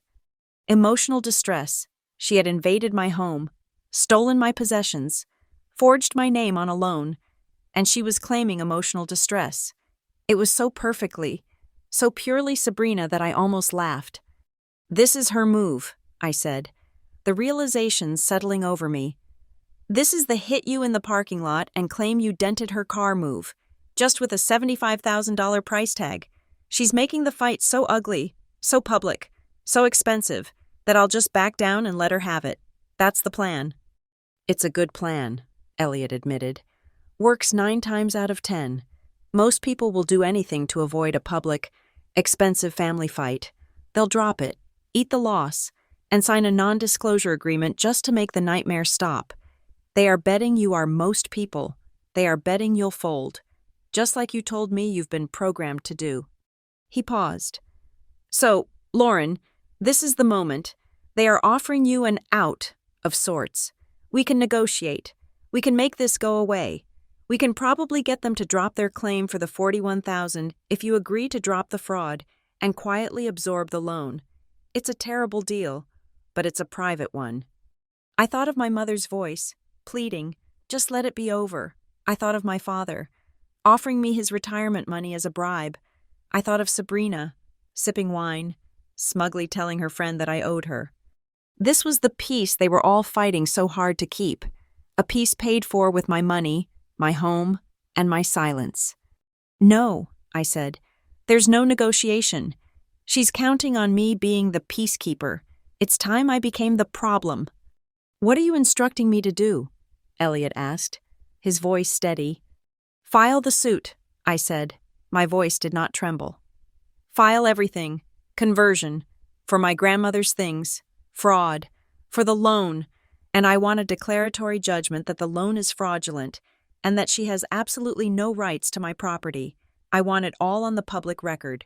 I'm not afraid of her emotional distress countersuit. Let her try to prove it. Let her put Gavin on the stand and have him perjure himself about a dinner that happened 8 months ago. Let's see it all. Lauren, once I file this, Elliot said quietly, the war is declared. There is no going back. Your family, they will never forgive you for this. Forgive me? I said, the word tasting like ash. They will never forgive me for finally telling the truth. Good. Let's file. There was a pause, and then I heard the satisfaction in his voice. Understood. I'll have the complaint filed with the Riverton County Court by the end of the day. I hung up. I felt hollowed out. It was a necessary, terrible, and profoundly lonely decision. This was not an act of passion. It was not an impulsive fit of anger. It was a calculated, strategic decision to amputate a part of my life that had become septic. I spent the next few days in a fog, gathering the documents Elliot needed, bank statements, the deed to the house, my expedition itinerary. My phone was a silent brick. My family had gone to ground. The C&D letter had clearly worked in one respect. They were communicating only through Natalie Reese. The silence was deafening. One evening, I was going through an old box of my grandmother's letters, looking for any formal inventory or will, when my phone buzzed with an unknown number. I ignored it. It buzzed again, immediately. A text message. Is this Lauren Mercer, granddaughter of Eleanor and Charles Mercer from Maple Shore? My name is Marta Lewis. I was their next-door neighbor for 40 years. I need to speak to you. It's important. My heart hammered. Marta Lewis. I remembered her, a kind, bird-like woman who always had cookies for us. I dialed the number immediately. Mrs. Lewis, this is Lauren Mercer. I just got your text. Oh, Lauren. Oh, dear. Her voice was frail, crackling over the line. Thank you for calling. I hope I'm not overstepping. I live in a retirement community down in Florida now, but I still get the Riverton paper online, and I saw the public filing. Mercer v. Cole. Oh dear. I saw your name, and your sister's, and I've been fretting about this for years, just sick about it. Fretting? About what, Marta? About the house, dear, she said, her voice dropping. After your sweet grandmother passed, and your grandfather, well, you know, he wasn't quite himself those last 2 years. He was so confused. And your sister, Sabrina, she came by. She came by the house on Maple Shore? I asked, confused. My parents had handled the sale of that house. Oh, yes, dear. Several times, not just to visit. She came with a moving truck, a small U-Haul. Several times. She loaded it up. A cold dread crept up my spine. Loaded it up? With what? With everything. It seemed, Marta whispered, as if afraid of being overheard. The beautiful silver tea set your grandmother loved, the tall clock from the hallway, those little nesting tables, and some of the jewelry. I saw her carrying out your grandmother's blue velvet box. She told me the family had agreed, that she was just handling the estate. I sank onto my sofa. She took those things? Yes, dear, and the painting. I went completely still. What painting? You know the one, Lauren, she said, her voice full of a sudden, old sadness. The one in his study, the big one, of the ocean, during a storm, all those dark greens and grays. Your grandmother. Oh, she told me this story a dozen times. She said, Marta, I'm leaving that one to Lauren. She's the only one in this family who sees the sea the way I do. She's got his eyes. She was so proud of you, the little scientist. I couldn't breathe. My grandfather's painting, the other one, not the one from the beach house, but his first, his masterpiece, the one that was supposed to be mine. I had been looking for that painting for 5 years. After my grandfather passed and the house was sold, I had asked my parents, what happened to Grandpa's stormy sea painting? My mother's voice, so dismissive. Oh, honey, who knows? It was probably just lost in the move. It was so big. Maybe it got damaged. It's just stuff. Lauren, don't be so sentimental. Marta, I said, my voice shaking. You're sure about this? You saw her take it. I saw her and Gavin loaded into the truck. I was right there in my garden, she said, her voice firm now, the hesitation gone. And I'll tell you something else, dear. I was worried. It felt wrong. Your grandfather was inside, looking so lost. So I called your mother. I called Judith, and I told her, Judith, Sabrina is here, and she's just backed a U-Haul up to the porch.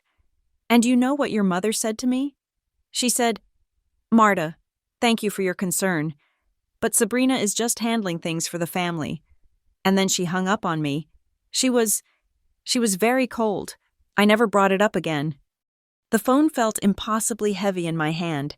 It was a pattern, a documented, decades-long pattern. This wasn't a one-time mistake. This wasn't a misunderstanding. This was a long con, a family business. Sabrina handled the assets, and my mother handled the witnesses. I called Elliot. I told him everything. For the first time since I'd met him, Elliot Granger swore under his breath. This is it. Lauren, he said, his voice electric, the strategic excitement palpable. This is the case. Natalie Reese is going to stand up in court and paint Sabrina as a well-intentioned sister who made a single, impulsive mistake. We're going to counter with Marta Lewis, an 80-year-old, unimpeachable witness, who will testify that your sister has a clear, established pattern of misappropriating family assets for her own financial gain, all with the implicit knowledge and protection of your mother. This isn't a misunderstanding. This is a modus operandi. He took a breath. But this is the point of no return. I have to put Marta on a plane. I have to take a formal videotaped deposition. This is accusing your sister of stealing from your dying grandmother, and it accuses your mother of covering it up. The scandal your mother was afraid of? This is it. I looked around my small, quiet apartment. I thought of my grandfather's painting, the stormy, honest sea he had seen, the sea he said I shared. Sabrina hadn't just stolen it. She had stolen the part of him that belonged to me. That illusion died in my parents' living room. Elliot, I said, the internal solution was always a lie. Get Mrs. Lewis on a plane. I want them to see her. I want them to hear her. The moment I signed the retainer, the world shifted. It was no longer a family dispute. It was a case. Mercer v. Cole, my name, and hers, etched onto a public docket. The act of filing the complaint, of sending that declaration of war, was the first real, unobstructed breath I had taken in months. It was terrifying. And it was necessary. Natalie Reese, Sabrina's shark of a lawyer, responded with all the predictable fury. She filed the countersuit, the one claiming breach of verbal contract and emotional distress. Just as she'd threatened, it was a public performance, a show of aggression designed to intimidate. Elliot read it and laughed. "She's overplaying her hand," he said. "This isn't just aggressive, it's desperate. Now, the discovery process begins. We get to ask them questions, and they have to answer, under oath." Elliot scheduled the depositions, a rapid-fire series of mandatory, videotaped interviews, the front line of the war. He scheduled 4: Marla Quinn, the designer, the regional manager for Harborline Financing, Gavin, and finally, the main event, Sabrina. Marla Quinn was first. She was exactly as she'd appeared on my security camera. Chic, cold, and utterly detached. She sat in the conference room at Elliot's firm, flanked by her own lawyer, looking annoyed to be involved. Elliot was polite, almost deferential. "Ms. Quinn, in your first meeting with Ms. Cole, the one captured on the home's security system, did she at any time mention the owner, Lauren Mercer?" "No," Marla said, examining her manicure. "Did she ever state that she would need to get Ms. Mercer's approval for the designs, for the budget?" "No, quite the opposite." Marla finally looked at Elliot. "She was very clear. She said, and I remember this distinctly because I put it in my notes, 'I have full authority over this property. My sister is never here, and she's left the management entirely to me.' My understanding was that Ms. Cole was my client, and the house was the canvas." "So you never felt the need to contact Ms. Mercer, the actual owner on the deed?" "That would have been unprofessional," Marla said coolly. "My contract was with Sabrina. She was the one with full authority. She was the one who paid the deposit." "And how did she pay that deposit, Ms. Quinn?" "A wire transfer, from an account with Harborline Financing." Next was the representative from Harborline, a nervous man in a suit that was slightly too large. He kept wiping his palms on his trousers. Elliot had him walk through the entire loan application. "On what basis did your institution approve a $75,000 line of credit to a non-owner?" Elliot asked, his voice casual. "Ms. Cole," the man read stiffly from his file, "represented herself as the de facto co-owner and resident manager of the property." "A de facto co-owner? What does that mean, legally?" It means she had a vested, practical interest," the man stammered. "But not a deeded interest? Not a legal one?" "No. But she assured our agent that she had the full consent of the family, that this was a family-run project to improve the asset. She said her sister, the owner, was abroad and had left all financial decisions to her." "And did your agent get that in writing?" Elliot asked. She signed the authorization form." "The one with the forged initials?" Elliot said, his voice sharpening. "Did your agent, at any point, make a single phone call to the actual owner of the asset, Ms. Lauren Mercer, to verify this authority?" The man's face went pale. It appears that no direct contact was made. Ms. Cole was the sole point of contact." "So you lent $75,000 against a house based on the word of a woman who was not on the deed, and you never once called the owner? That seems like a significant procedural error. Wouldn't you agree?" The man's lawyer immediately jumped in. "My client has answered the question." Elliot smiled. "Yes, he has." Then, it was Gavin's turn. He strode in with the same arrogant confidence he'd had in my kitchen, his leather briefcase clicking open. He was there to support his wife's story, the story of the verbal agreement at the restaurant. Elliot let him tell it, in full, florid detail. Yes, he'd been there, yes. Lauren had begged Sabrina to just handle the sad old house. Yes, she had given her carte blanche. "Carte blanche," Elliot repeated, leaning forward. "That's a specific term. Does that include taking out a line of credit against the property?" It means do whatever it takes, Gavin said, his voice firm. We're in real estate. Mr. Granger, handling it means leveraging the asset. It's smart. I see. So this was a financial strategy, not just a cosmetic one. Of course, Gavin said, puffing up. That place was a teardown. Sabrina saved it. Interesting, because your own real estate venture, Gavin Properties, the one specializing in coastal homes, has had 3 listings sit on the market for over 6 months, hasn't it? Gavin's smile froze. Natalie Reese, who was present for all depositions, stiffened. Objection? Relevance? It's highly relevant, Elliot said smoothly. Isn't it true, Mr. Cole, that you and your wife intended to use Ms. Mercer's newly renovated, high-end beach house as a show home?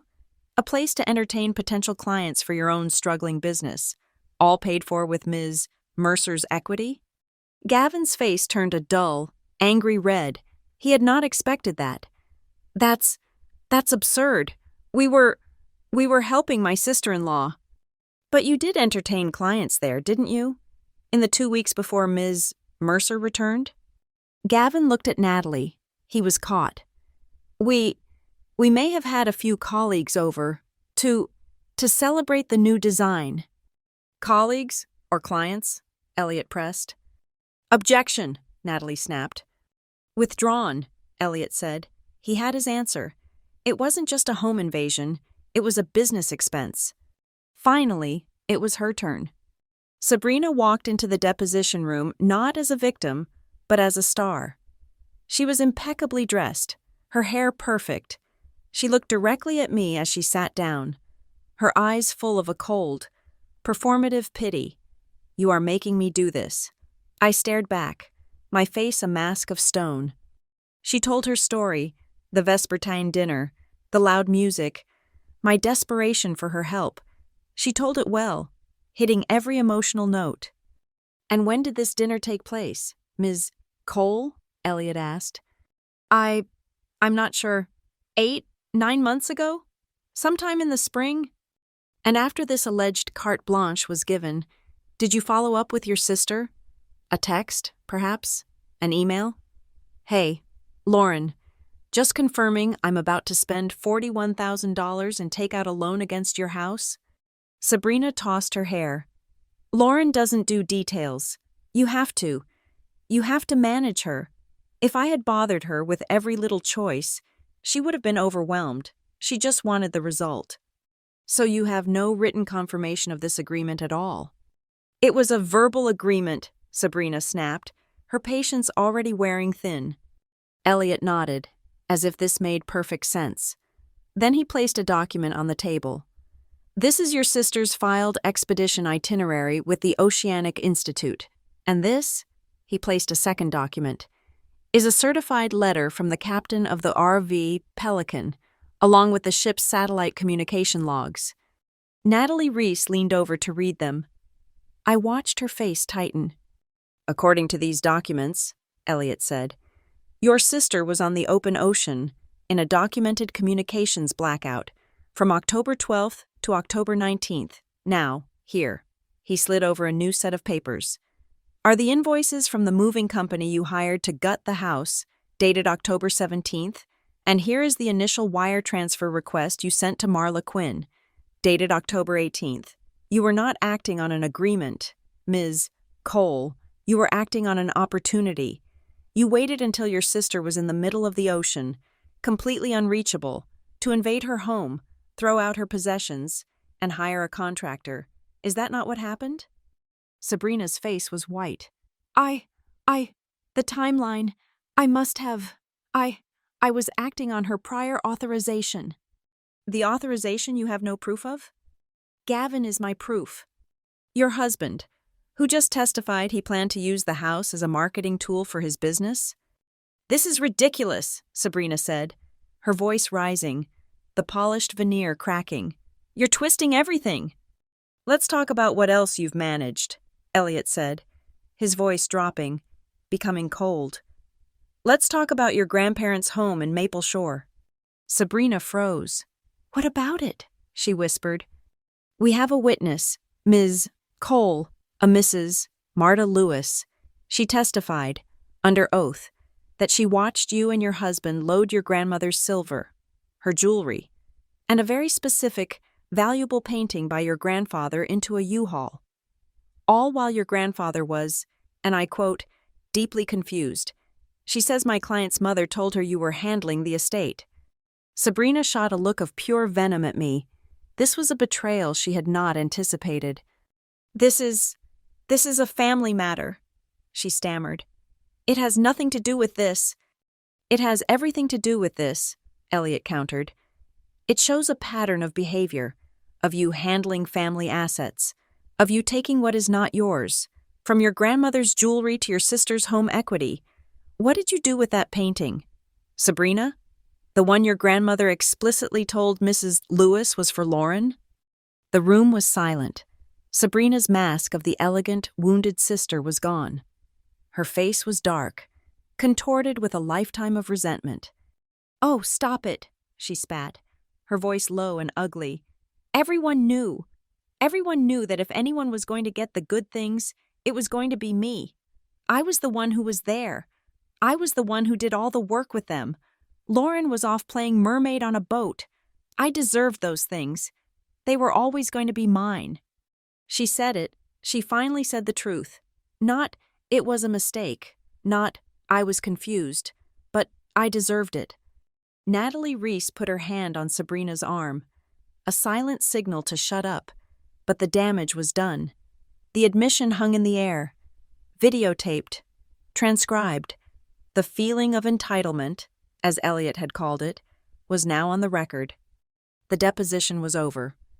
2 days later, Elliot got the call from Natalie Reese. He put her on speaker for me to hear. "Elliot, let's stop this circus." Natalie's voice was all business, the aggressive posturing gone. "This is an ugly family fight. It has no place in a courtroom. My client is emotional. She's not a financier. She made a mistake." "A $75,000 mistake, Natalie, and the heirlooms?" "Look," Natalie sighed. "Here's the offer. We will drop our $41,000 countersuit in full. We will drop the emotional distress. We will walk away. All your client has to do is drop her claims regarding the Harbor Line loan and the Maple Shore misunderstanding. Let the loan stand. She can pay it off. Let the inheritance go. This all goes away. Right now. No one else has to know." It was the bribe, all over again. The scandal was being contained. "She's terrified," Elliot said quietly after he'd hung up. That deposition was a disaster for her. She admitted to the entitlement. Gavin admitted to the motive, and Harborline admitted to the negligence. And she knows Marta Lewis's testimony will destroy her. If this goes to a judge, she doesn't just lose the civil case. She's exposed herself to criminal prosecution for fraud and, potentially, elder financial abuse. This offer is her white flag. He looked at me. "So, Lauren, this is your exit. You can end this. It'll cost you $75,000, plus interest, and your grandfather's painting. But it will be over." I thought about it. I really did. The idea of just sleeping, of not having this acidic ball of dread in my stomach every single day. The temptation to just go back to my quiet life, to the ocean, was overwhelming. I had been the adult my whole life. I had been the one to absorb the blow, to keep the peace. I could do it one more time. I could just let it go. I closed my eyes. And I saw it, the image, clear as the videotape, my grandfather's painting, his masterpiece of the stormy sea, being carelessly slid into the back of a U-Haul. I saw my grandmother's oak table, the one with the grape juice stain, being heaved into a truck, destined for a landfill. I saw the cheap, white sofa and the ugly, black slash of paint on the wall of my house. I opened my eyes. "No," I said. "No compromise." Elliot smiled, just slightly.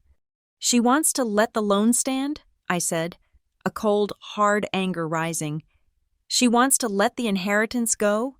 She doesn't get to let me do anything. She is not the one in control anymore." What are you instructing me to do? Refuse the offer. Tell her we are proceeding to trial. Tell her I'm looking forward to having a judge see every last second of her deposition tape. And tell her I want my grandfather's painting back. Refusing the settlement was like pulling the pin on a grenade. The months that followed were a blur of strategy sessions, document reviews, and a rising acidic dread.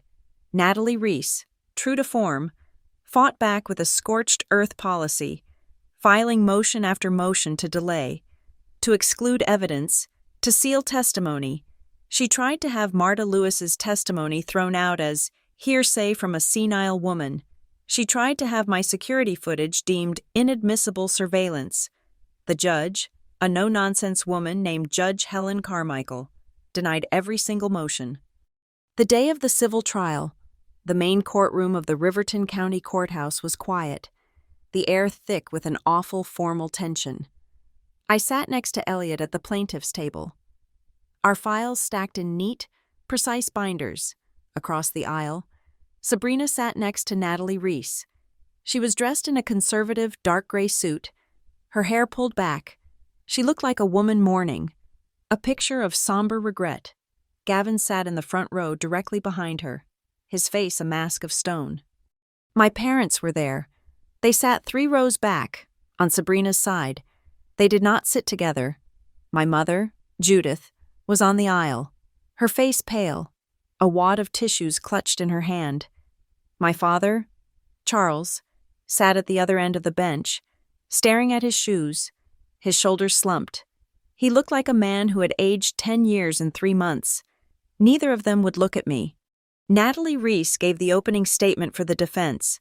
It was a masterpiece of performance art. She painted a picture of a loving, generous older sister, Sabrina Cole, who watched with a broken heart as her brilliant but hopelessly disorganized younger sister, Lauren Mercer, let a cherished family asset fall into ruin. "This is not a case about money," Natalie boomed, her voice resonating with false sympathy. "This is a family tragedy, a tragedy of good intentions. You will hear how my client, Ms. Cole, seeing this neglect, did what any loving sister would do. She stepped in. She poured her own time, her own talent, and yes, her own money, into saving this home, all with the carte blanche verbal approval of a sister who was, as usual, off the grid. She painted me as the villain, the ungrateful, cold, absentee owner who, in a fit of irrational pique, decided to punish her sister for an act of generosity by dragging her into a public, humiliating lawsuit. My client, she concluded, is not here asking for a profit. She is here, heartbroken, asking only to be reimbursed for the $41,000 she spent, in good faith, improving her sister's property, and she is here to defend her good name from this cruel and unusual attack. Then it was Elliot's turn. He stood, buttoned his jacket, and walked to the center. He did not raise his voice. He did not perform. "Your Honor," he began, his voice calm and clear. "This is not a family tragedy. This is a business transaction, executed through fraud. This is not a case about good intentions. It is a case about a pattern of theft. You will hear, through irrefutable evidence, how the defendant, Sabrina Cole, waited for her sister to be in a documented communications blackout on the open ocean. You will hear how she then trespassed onto my client's property, hired a crew to dispose of priceless, sentimental family heirlooms, and then hired a designer to install over $40,000 in unauthorized upgrades." He paused, letting the words sink in. "But that is not the core of this case. You will hear, from the defendant's own testimony, how she fabricated a verbal agreement to cover her tracks. You will hear from the lender, Harbor Line Financing, how Ms. Cole misrepresented herself as a resident manager to fraudulently obtain a $75,000 line of credit against my client's home. And you will hear, from bank statements, that this generous sister used that stolen money not just for the house, but to pay off her own personal, luxury credit card debts." A murmur went through the courtroom. I saw my father flinch, his head sinking lower. Sabrina stared straight ahead, unmoving. Finally, Elliot concluded, you will hear from an 80-year-old witness who will establish a clear and devastating pattern, showing this was not a one-time mistake, but a modus operandi of entitlement and theft that has gone on for years. This is not about a broken heart. It is about a broken law, and all my client, Lauren Mercer, is asking for is to have what was stolen from her returned. I was the first witness. I walked to the stand, my legs shaking. When I sat down, I looked at the judge, at Elliot, and then, for a brief second, at Sabrina. Her face was a mask of cold indifference. Elliot walked me through it, the purchase of the house, the Belize trip, and then the discovery. Dr. Mercer, Elliot said, using my professional title. Can you describe what you felt when you opened the door to your home? Natalie Reese's team had prepared for an emotional outburst. They were expecting the hysterical sister. I took a breath. It was disorienting, I said, my voice steady. My field of work is about observing and documenting ecosystems. The ecosystem of my home had been extinguished. The stimuli were all wrong. The smell, the light, the surfaces. It was an orderly, total removal of every personal signifier. It was not my home. I spoke about my grandmother's table, my grandfather's painting. I did not weep. I spoke about them as artifacts of my family's history, of my personal history. I described the chip in the seashell dish, the scratch on the oak table. I was a scientist presenting data, the data of my life. Then came Natalie's cross-examination. She approached me like a predator. Dr. Mercer, she said, her voice dripping with sympathy. You're a very successful, very busy woman, aren't you? Always on a boat, always somewhere else. My work requires field research, yes. So you'd agree this house, this shack, as you called it, was neglected? I would not. It was a home, not a showroom. It was lived in. It was loved. Loved? You hadn't been there in 3 months. You left the utilities to go past due. My utilities were on autopay, I said calmly. My sister, in her testimony, stated she paid them as a favor. My bank records, which you have, show my auto payments were processed, as usual. Her payments were rejected as duplicate. She didn't save me from a past due bill. She was attempting to build a false narrative of my irresponsibility. Natalie's smile faltered. She had not expected me to be this prepared. She had expected a hysterical victim, not a researcher. She tried to pivot, to paint me as cold, unfeeling. You're not a very sentimental person, are you, doctor? You speak of your grandmother's things as artifacts, as signifiers. These are cold words. I looked at her. Grief is not always loud. Ms. Reese, sometimes it is very, very quiet. The unauthorized, non-consensual destruction of my personal property was a profound violation. I am not hysterical. I am precise, and I am here to correct the record. She had nothing else. No further questions, she snapped. The next day, Marta Lewis was sworn in. She was small, frail, and walked with a cane, but her voice was as clear as a bell. Elliot gently walked her through her testimony. She spoke of her 40-year friendship with my grandmother. And Mrs. Lewis, do you recall a specific painting in their home, one of the ocean? Oh, of course, she smiled. Eleanor's great treasure. Her husband painted it, a big, stormy thing, dark and beautiful. She adored it. And did she ever speak of who she intended to leave that painting to? Objection, Natalie shouted. Hearsay. Overruled, Judge Carmichael said, leaning forward. The witness is testifying to the decedent's state of mind. She may proceed. She told me a dozen times, Marta said, her voice firm, looking directly at the judge. She said, that one is for Lauren. She's the only one who sees the sea the way I do. She was so proud. She called her the little scientist. I looked down, a wave of emotion so strong it took my breath.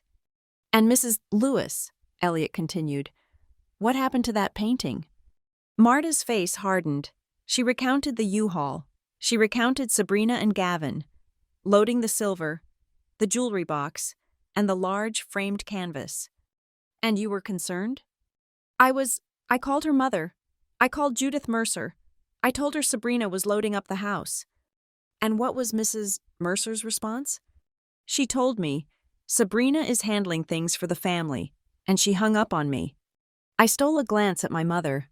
She was staring at Marta Lewis, her face white with a rage so profound it was terrifying. Marla Quinn and the Harbor Line manager came next. Their testimony was dry, factual, and utterly damning. Marla confirmed Sabrina had claimed full authority. The bank manager, under oath, admitted to the significant procedural error of never once contacting the sole owner of the property. Finally, it was Sabrina's turn. She was a vision of tearful regret. She cried as she described her deep love for me, her desire to help. She retold the lie of the vespertine dinner. Then Elliot stood up. Ms. Cole, he said, you're asking this court to believe your sister gave you carte blanche to spend, at minimum, $41,000, based on a single, unconfirmed conversation in a loud restaurant. She did. Sabrina wept. She was so happy about her grant. She wanted it handled. I have a witness. My husband, Gavin. He heard it all. I'm sure he did, Elliot said. But let's talk about that timeline. You've testified this dinner was in the spring, but you didn't hire Marla Quinn, or the movers, until mid-October. Why did you wait? I was busy. Finding the right people takes time. Or, Elliot said, were you waiting for the right time? He produced the ship's logs. Were you waiting, Ms. Cole, for the precise 7-day window when your sister was 200 miles offshore, in a total communications blackout, to begin what you called the gut job? Sabrina's tears stopped. I don't know her schedule. I called her. Yes, you did. We have your phone logs, 2 calls, 2 voicemails. Call me back. Stop ignoring me. No mention of a renovation, no mention of a designer, just impatience. You didn't get her permission, did you, Ms. Cole? I had her permission, she insisted, her voice rising, becoming shrill. Did you have her permission, Elliot said, his voice dropping, to pay off your Nordstrom credit card bill? The air was sucked from the room. Natalie Reese shot up. Objection! Relevance! This is character assassination. It is the motive, Your Honor, Elliot said, turning to the judge and holding up a new document.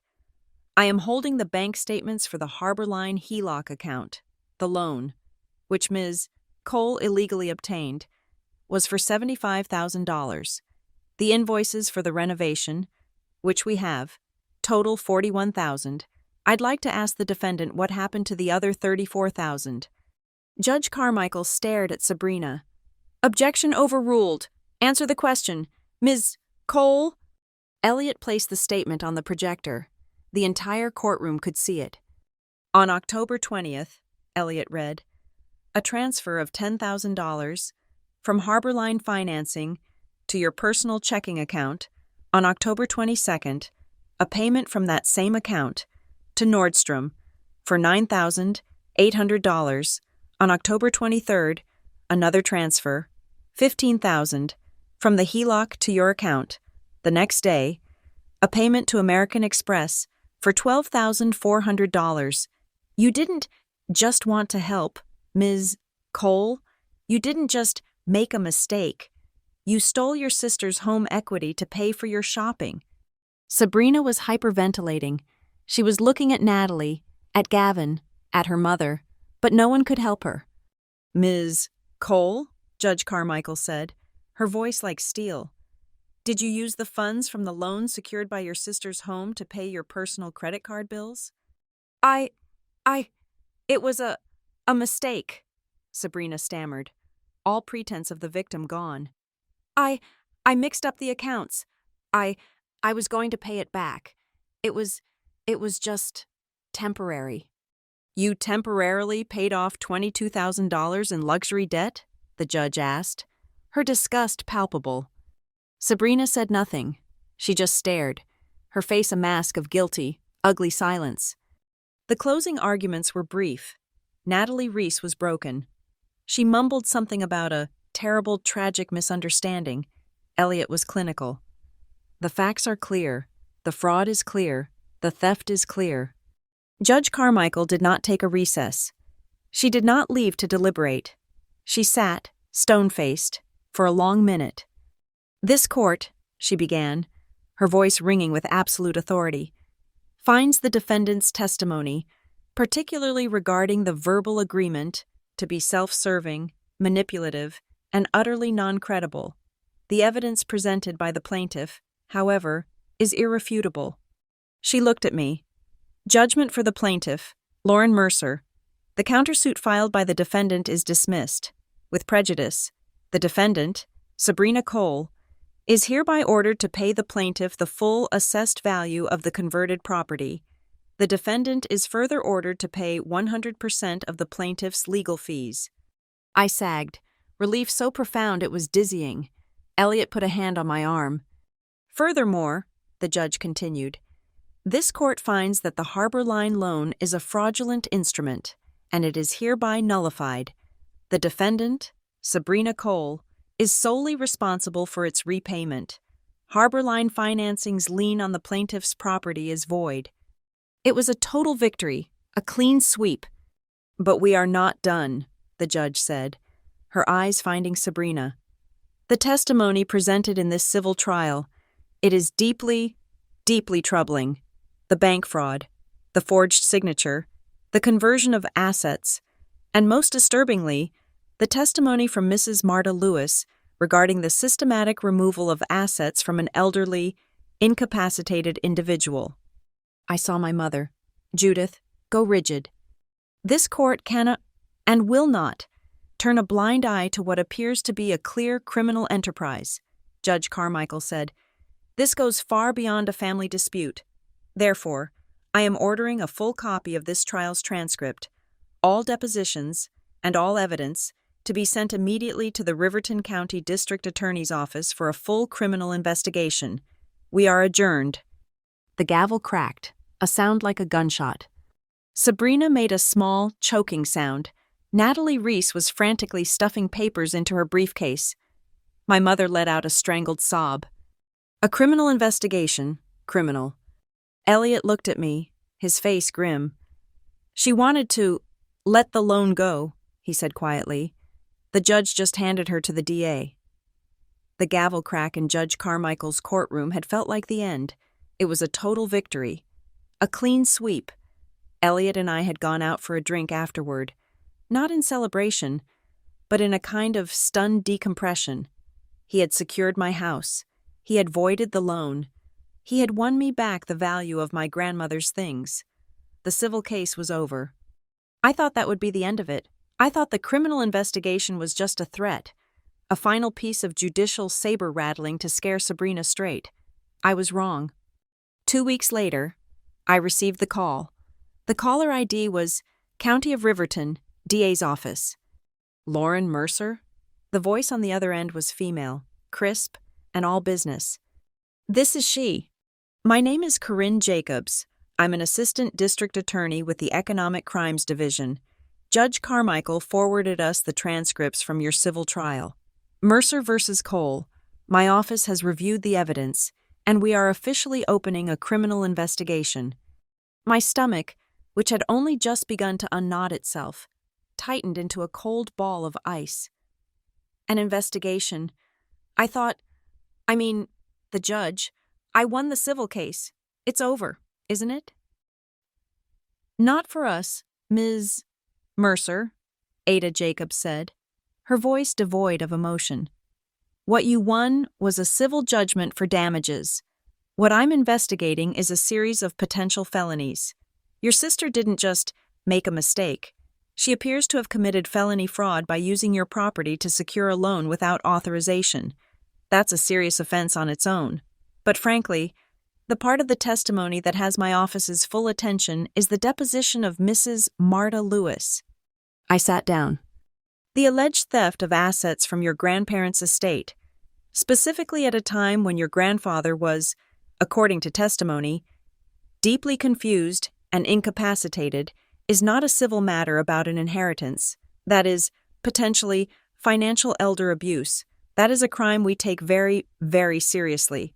Ms. Mercer, we are talking about the exploitation of a vulnerable adult. My hands started to shake. A crime? You mean jail time? I mean that we are investigating, she corrected me, and we will follow the evidence where it leads. But yes, these are felonies. I'm calling you because, as the primary victim in the loan fraud and a key witness in the elder abuse, we will need your full cooperation. I need all the evidence you gave Mr. Granger. The originals, if you have them. I was silent. This was not what I wanted. I wanted my house back. I wanted my grandfather's painting.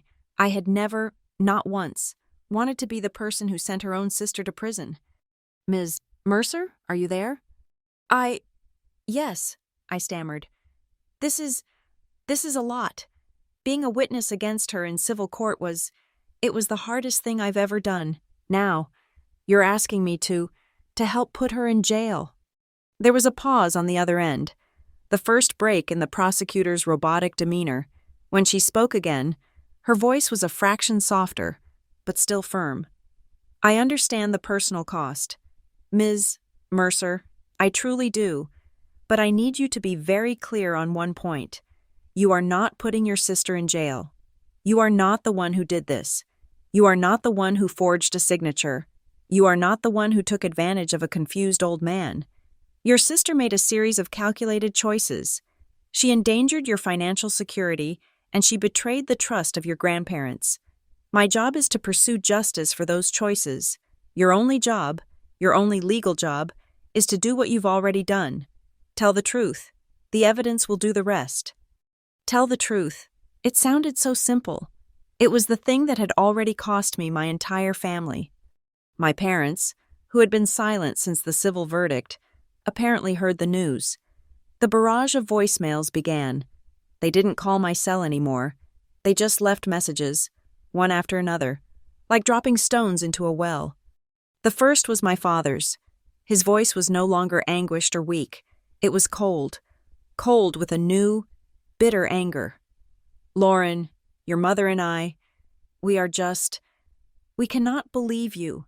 After all this, after she was publicly humiliated, after she lost everything, you are continuing this? You are letting this prosecutor, this stranger, tear our family into shreds? Call them off. Call them. Tell them it was a misunderstanding. Tell them you were angry. Tell them you lied. This is your last chance to fix this. Don't destroy your sister's life over money. Then, my mother's. Her voice was not tearful. It was a low, venomous hiss. I don't know who you are. I don't know what thing I raised. You have a chance to show mercy, to be a daughter, to be a sister. And you are choosing this. You are choosing to be a executioner. If you do this, if you stand up in that courtroom, you will not have a sister. You will not have a mother. You will be alone. I hope that's what you want. I hope that house keeps you warm at night. Call the DA. Tell her it was all a terrible, terrible misunderstanding. Fix this. Lauren, fix what you broke. Fix what I broke. I stood in my apartment, listening to these messages, and I felt the last, thin thread of obligation, of that old, programmed guilt, just snap. They weren't asking me to save Sabrina. They were asking me to commit perjury. They were asking me to lie to a grand jury, to obstruct a criminal investigation, to throw myself on a grenade to protect the person who had done this to all of us. I did not call them back. I called Corinne Jacobs. ADA. ADA Jacobs, this is Lauren Mercer. I have everything you need, the original video files, the complete, unedited recordings from my security system. I have the unedited video of my call with Sabrina.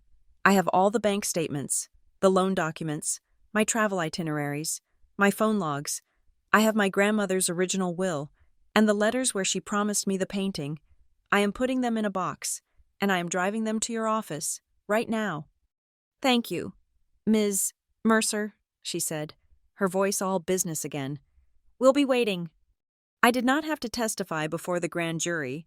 My evidence, apparently, spoke for itself.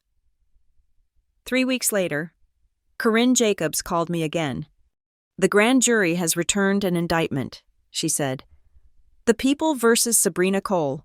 She's been charged on 5 counts.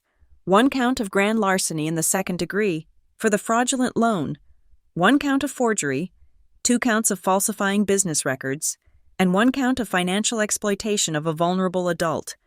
She was officially a criminal defendant.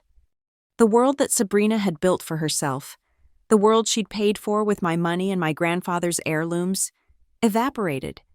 The news of the indictment was quiet, but it was public.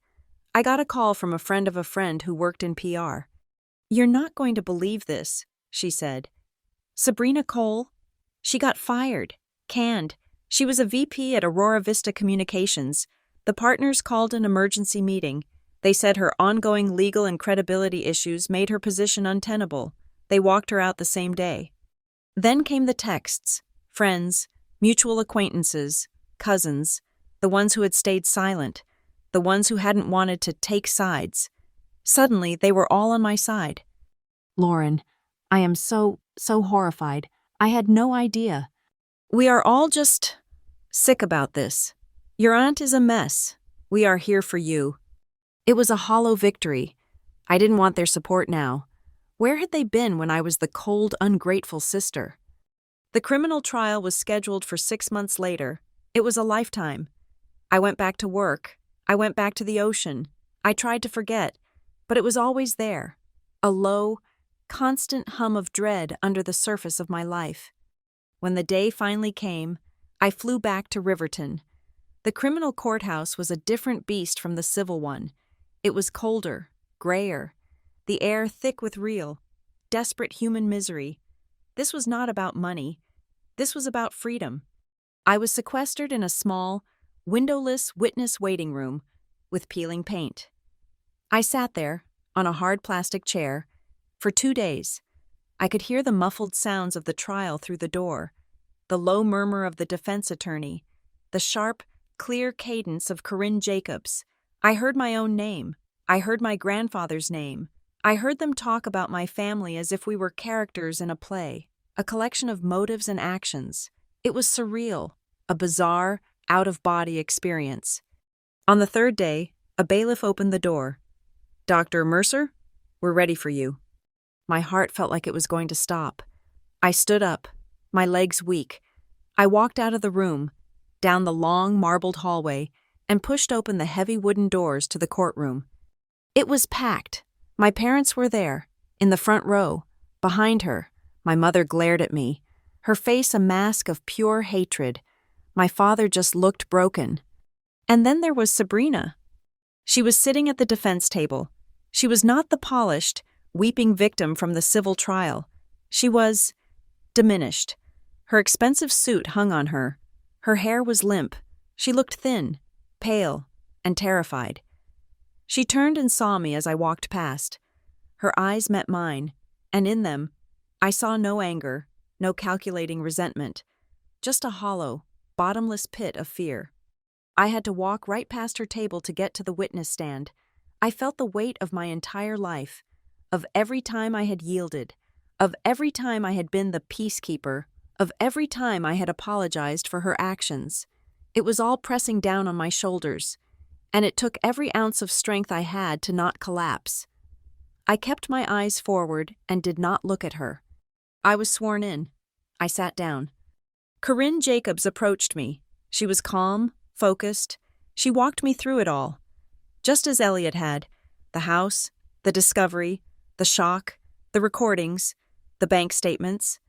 Then she moved to the heirlooms. Dr. Mercer, can you tell the jury about your relationship with your grandparents? I talked about my grandfather. I talked about his love for the sea. I talked about his confusion in his final years, how he would get lost, how he would forget our names, how he would cry, not knowing where he was. And your grandmother, Corinne said gently, she made promises to you, didn't she? Yes, I said. She was very specific. The small chipped seashell dish, the oak table, and the painting, the stormy sea. She always said it was for me, because I saw the sea the way she did. And what did you feel, Dr. Mercer, when you realized those things were not lost in a move, but had, in fact, been taken by your sister and sold? Objection, the defense lawyer shouted. Calls for speculation, emotion. Sustained, the judge said. Corinne rephrased. What did you do when you discovered this, doctor? I cried, I whispered. It was the first time I really understood that it wasn't just my house, that she had erased them. The defense attorney's cross-examination was brutal, but sloppy. He was a new lawyer. Sabrina clearly couldn't afford Natalie Reese anymore. He tried to paint me as a jealous, vindictive younger sister. You were jealous of her, weren't you? He sneered. She was the golden child. She was the successful one, the pretty one, the one everyone loved. I was a marine ecologist, I said, confused. I loved my work. I wasn't jealous of her PR job. You were, and you did this to ruin her. You held on to every little heirloom you had, but she was practical. She sold things. You hated her for it. Corinne Jacobs stood up for redirect. Just to be clear, Dr. Mercer, the defense claims you held on to your heirlooms. Did you sell any of the items your grandmother left to you? No, never. They're in my apartment. And did your sister, the defendant, sell the items she took? The silver tea set? The jewelry? The painting? Yes, we have the consignment records. She sold them all within a week of taking them. So you kept your inheritance, and she sold hers, and yours, Corinne said. No further questions. Corinne sat down, but then she stood back up, as if with an afterthought. Actually, Your Honor, just one final question for the witness. She turned and looked at me, her eyes unblinking. It was not a question I had been prepared for. It was not on any list. Dr. Mercer, she said, her voice quiet, but carrying through the silent courtroom. After all of this, after the theft, the fraud, the lies, after sitting here today, do you still love your sister? The question hung in the air. The jury stared at me. My mother stared at me. Sabrina looked up, her eyes wide, tears welling. I looked at Sabrina. I looked at this broken, terrified woman who had been my tormentor, my shadow, my sister, and the truth came out, raw and painful. Yes, I whispered. The word was a betrayal. It was an admission. It was the whole, stupid, complicated truth. The defense lawyer half rose, a smug look on his face, as if I had just handed him the case. And I continued, my voice gaining strength as I looked past him, past my parents, to the jury. It is because I still love her that I cannot, I will not, keep lying to protect her. I can't. It's what I've done my whole life. I've lied, and I've been silent, to protect her. And it didn't help her. It helped. It helped create this. Me being silent is what allowed this to happen. My silence. It was my part of the crime. I finally looked back at Corinne. Telling the truth it's the only thing I have left. It's the only thing I can do for her, and for me. The courtroom was absolutely, profoundly silent. Even my mother had stopped glaring. Sabrina put her head down on the table, her shoulders shaking in a silent, final sob. My testimony was the last. Corinne Jacobs rested the prosecution's case. The defense lawyer, looking defeated and small, mumbled that he was resting his case as well. The judge gave her instructions to the jury, and at 3:15 in the afternoon, the 12 men and women filed out to begin deliberations. The courtroom emptied, a slow, miserable procession. I went out into the vast, marbled hallway and sat alone on a hard wooden bench. The silence was immense, heavier than any sound. I pulled out my phone and looked at the only picture I kept on the lock screen. It was an old, faded photograph from the 1990s, taken on the porch of the old house in Maple Shore. My grandmother and grandfather were sitting on the porch swing, squinting into the sun. I was about 10, sitting on the steps, and my grandfather's arm was resting on my head. We were all smiling. It was before my grandfather got sick, before the handling of the estate. It was before, across the hall, maybe 50 feet away. My parents sat on another bench. They were on the opposite side, in every sense of the word. My mother, Judith, was rocking back and forth, ever so slightly, a shredded piece of tissue clutched in her fist. My father, Charles, sat beside her, but not touching her, his hands clasped between his knees, staring at the floor. He looked up, just once, and his eyes met mine. I saw no softness, no apology. I saw only a deep, bottomless well of resentment and pain. He looked away. I heard my mother's voice, a high, thin whisper that carried across the marble. I just don't understand," she was saying to my father's shoes. She was a good girl. It was just a misunderstanding. If only it had never gone this far. If only everyone had just stopped. She still could not, say Sabrina's name. She did not say. If only Sabrina hadn't stolen, she said. If only it hadn't gone this far. She was blaming the process. She was blaming the truth. I put my phone away. I had sat in this hallway for nearly 2 hours, in that strange, suspended animation, when the heavy courtroom doors opened and a bailiff looked out. "We have a verdict." My blood turned to ice. My heart did a slow, painful lurch. This was it. We all filed back in, taking our same warring positions. I sat beside Corinne, across the aisle. Sabrina was led back in, her face a pale, waxy mask. She stood between her lawyers, looking impossibly small, a shrunken, terrified version of the golden child who had dominated my entire life. She was just a woman, in a cheap suit, about to lose everything. "All rise," the bailiff called. The judge entered. We all sat. "Has the jury reached a verdict?" "We have, Your Honor." A man in the front row, the foreman, said. He stood, holding a piece of paper. "On the charge of grand larceny in the 2nd degree, how do you find?" The silence was so absolute, I could hear the buzz of the fluorescent lights. "Guilty," the foreman said.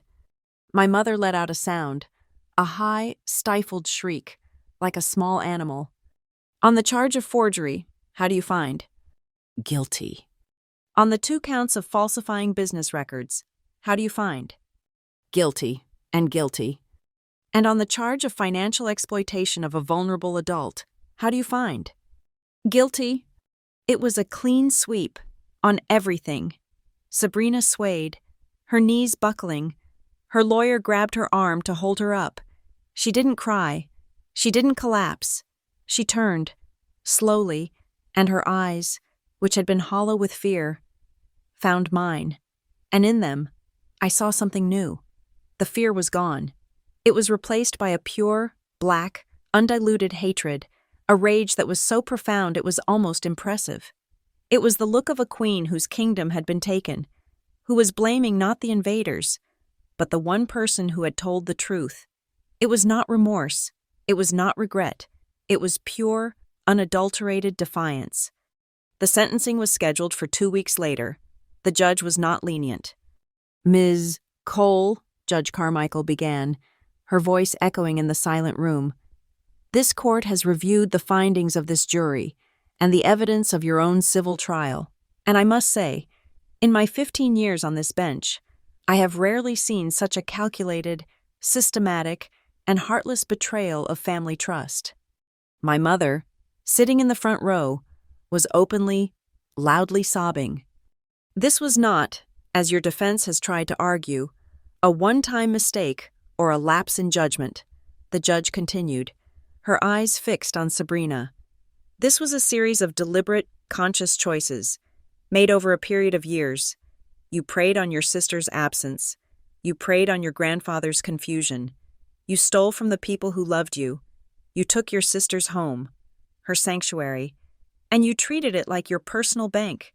You took your grandmother's heirlooms, her memories, and you sold them for cash which you then used to pay for luxury goods. This is not a misunderstanding. This is a profound and deeply disturbing lack of character. Sabrina just stared, her face blank. For these crimes, the judge said, this court sentences you to a period of no less than 2, and no more than 6 years in the state correctional facility. You will serve the sentences concurrently. You are ordered to pay full restitution to the victims' estates for the items you converted. You will, of course, be responsible for the full, fraudulent loan.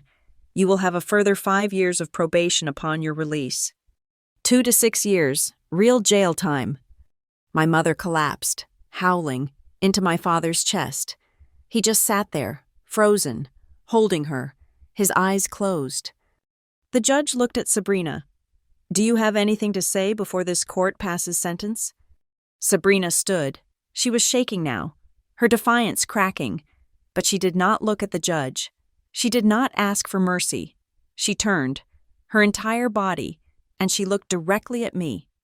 Her voice was low, but it carried, shaking with a venomous, self-pitying rage. I hope you're satisfied, she spat. I hope you got everything you wanted. I just looked at her. You did this, she suddenly screamed, the last of her control breaking, her voice echoing off the walls. You destroyed this family. You tore us apart. All for what? For some old, ugly furniture? You destroyed everything. She was still doing it. After everything, after the jury, after the judge, she was still the victim. She had learned nothing. The bailiffs moved toward her. But I spoke. My voice was quiet. So quiet I wasn't sure anyone would hear it. But they did. The whole courtroom went silent. No, Sabrina, I said, meeting her hateful glare. I didn't destroy our family. I paused, and I let the final truth land. I just stopped letting you destroy my life. The words hung in the air. It was over. There was nothing else to say. It was the last line of our 34-year-old script. Sentence is passed, the judge said. A bailiff moved behind Sabrina, taking her arms. She began to sob, ugly, dry, racking sobs, as he pulled her hands behind her back. The click of the handcuffs was the loudest sound I had ever heard. My mother screamed my name. Lauren, Lauren, look what you did. Look what you did. Sabrina was led out a side door, not looking back. She was gone. My mother was hysterical, clawing at my father, who was just gray. He was a shell. He finally looked at me, his eyes full of a pain and a blame so profound that it was like a physical blow. He didn't say a word. He just looked at me, and then he helped my mother to her feet, and he walked her out of the courtroom, never once looking back. I sat alone at the plaintiff's table, in the now empty room, for a long, long time. Outside, in the cold afternoon light, Elliot and Corinne stood with me on the courthouse steps. You did the right thing, Lauren, Corinne said, putting a hand on my arm. It was the hard thing, but it was, unequivocally, the right thing. You may have saved other people from her. It doesn't feel like a victory, I whispered. My whole body felt like it was humming, like I had just stepped off a speeding train. It's not, Elliot said quietly, adjusting his briefcase. It's not a victory. It's a correction, a very, very painful one, but it's done. I nodded. I thanked them. I shook their hands. And then I was alone, on the steps of the courthouse, with my car keys in my hand. I had no family. I had no one to call. That evening, I did the only thing I could think to do. I drove to Willow Cove. The house was mine. The locks were changed. The fraudulent loan was gone. After the civil trial, I had hired a cleaning crew to remove every last trace of Sabrina's life. The white sofas, the glass table, the hideous black painting, it was all gone. I walked in. The house was empty, a blank canvas. It didn't smell like my grandmother anymore, but it didn't smell like Sabrina either. It just smelled of sea salt and new paint. I walked through the empty living room and stood on the back porch, overlooking the ocean. The sun was setting, bleeding purple and orange into the gray water. I stood there, listening to the rhythmic crash of the waves, a sound I had known my entire life. I had been so angry for so long, and now I wasn't happy. I wasn't sad. I was just still. The terrible, grinding pressure that had been on my chest for my entire life, the weight of the peacekeeper, the burden of her, was just gone. It wasn't a victory. Elliot was right. It was a correction. I stood there in the empty, quiet house, and I felt the profound, aching relief of a bone that had finally been set. I thought I heard my grandmother's voice, not in my ears, but in my memory, clear as a bell, the way she sounded when I'd finally solved a difficult math problem. Well, it's about time. Lauren, you finally stood up straight. I closed my eyes, and I understood. Revenge wasn't about the trial. It wasn't about the verdict, or the jail sentence, or watching her world crumble. That was just consequences. The real revenge, that had happened months ago, it was the moment I looked at my family, looked at their bribes and their lies and their frantic, desperate attempts to keep the old sick system going, and I said, no. The real revenge was not in watching her fall. It was in refusing, finally, to be pulled down with her. Thank you so much for listening to my story. I'd love to know where in the world you're listening from. Please let me know in the comments so we can connect and share our thoughts. And if you found yourself holding your breath, please subscribe to Lila Revenge Stories, like this video, and give it an extra boost by hitting the hype button so more people can hear this story.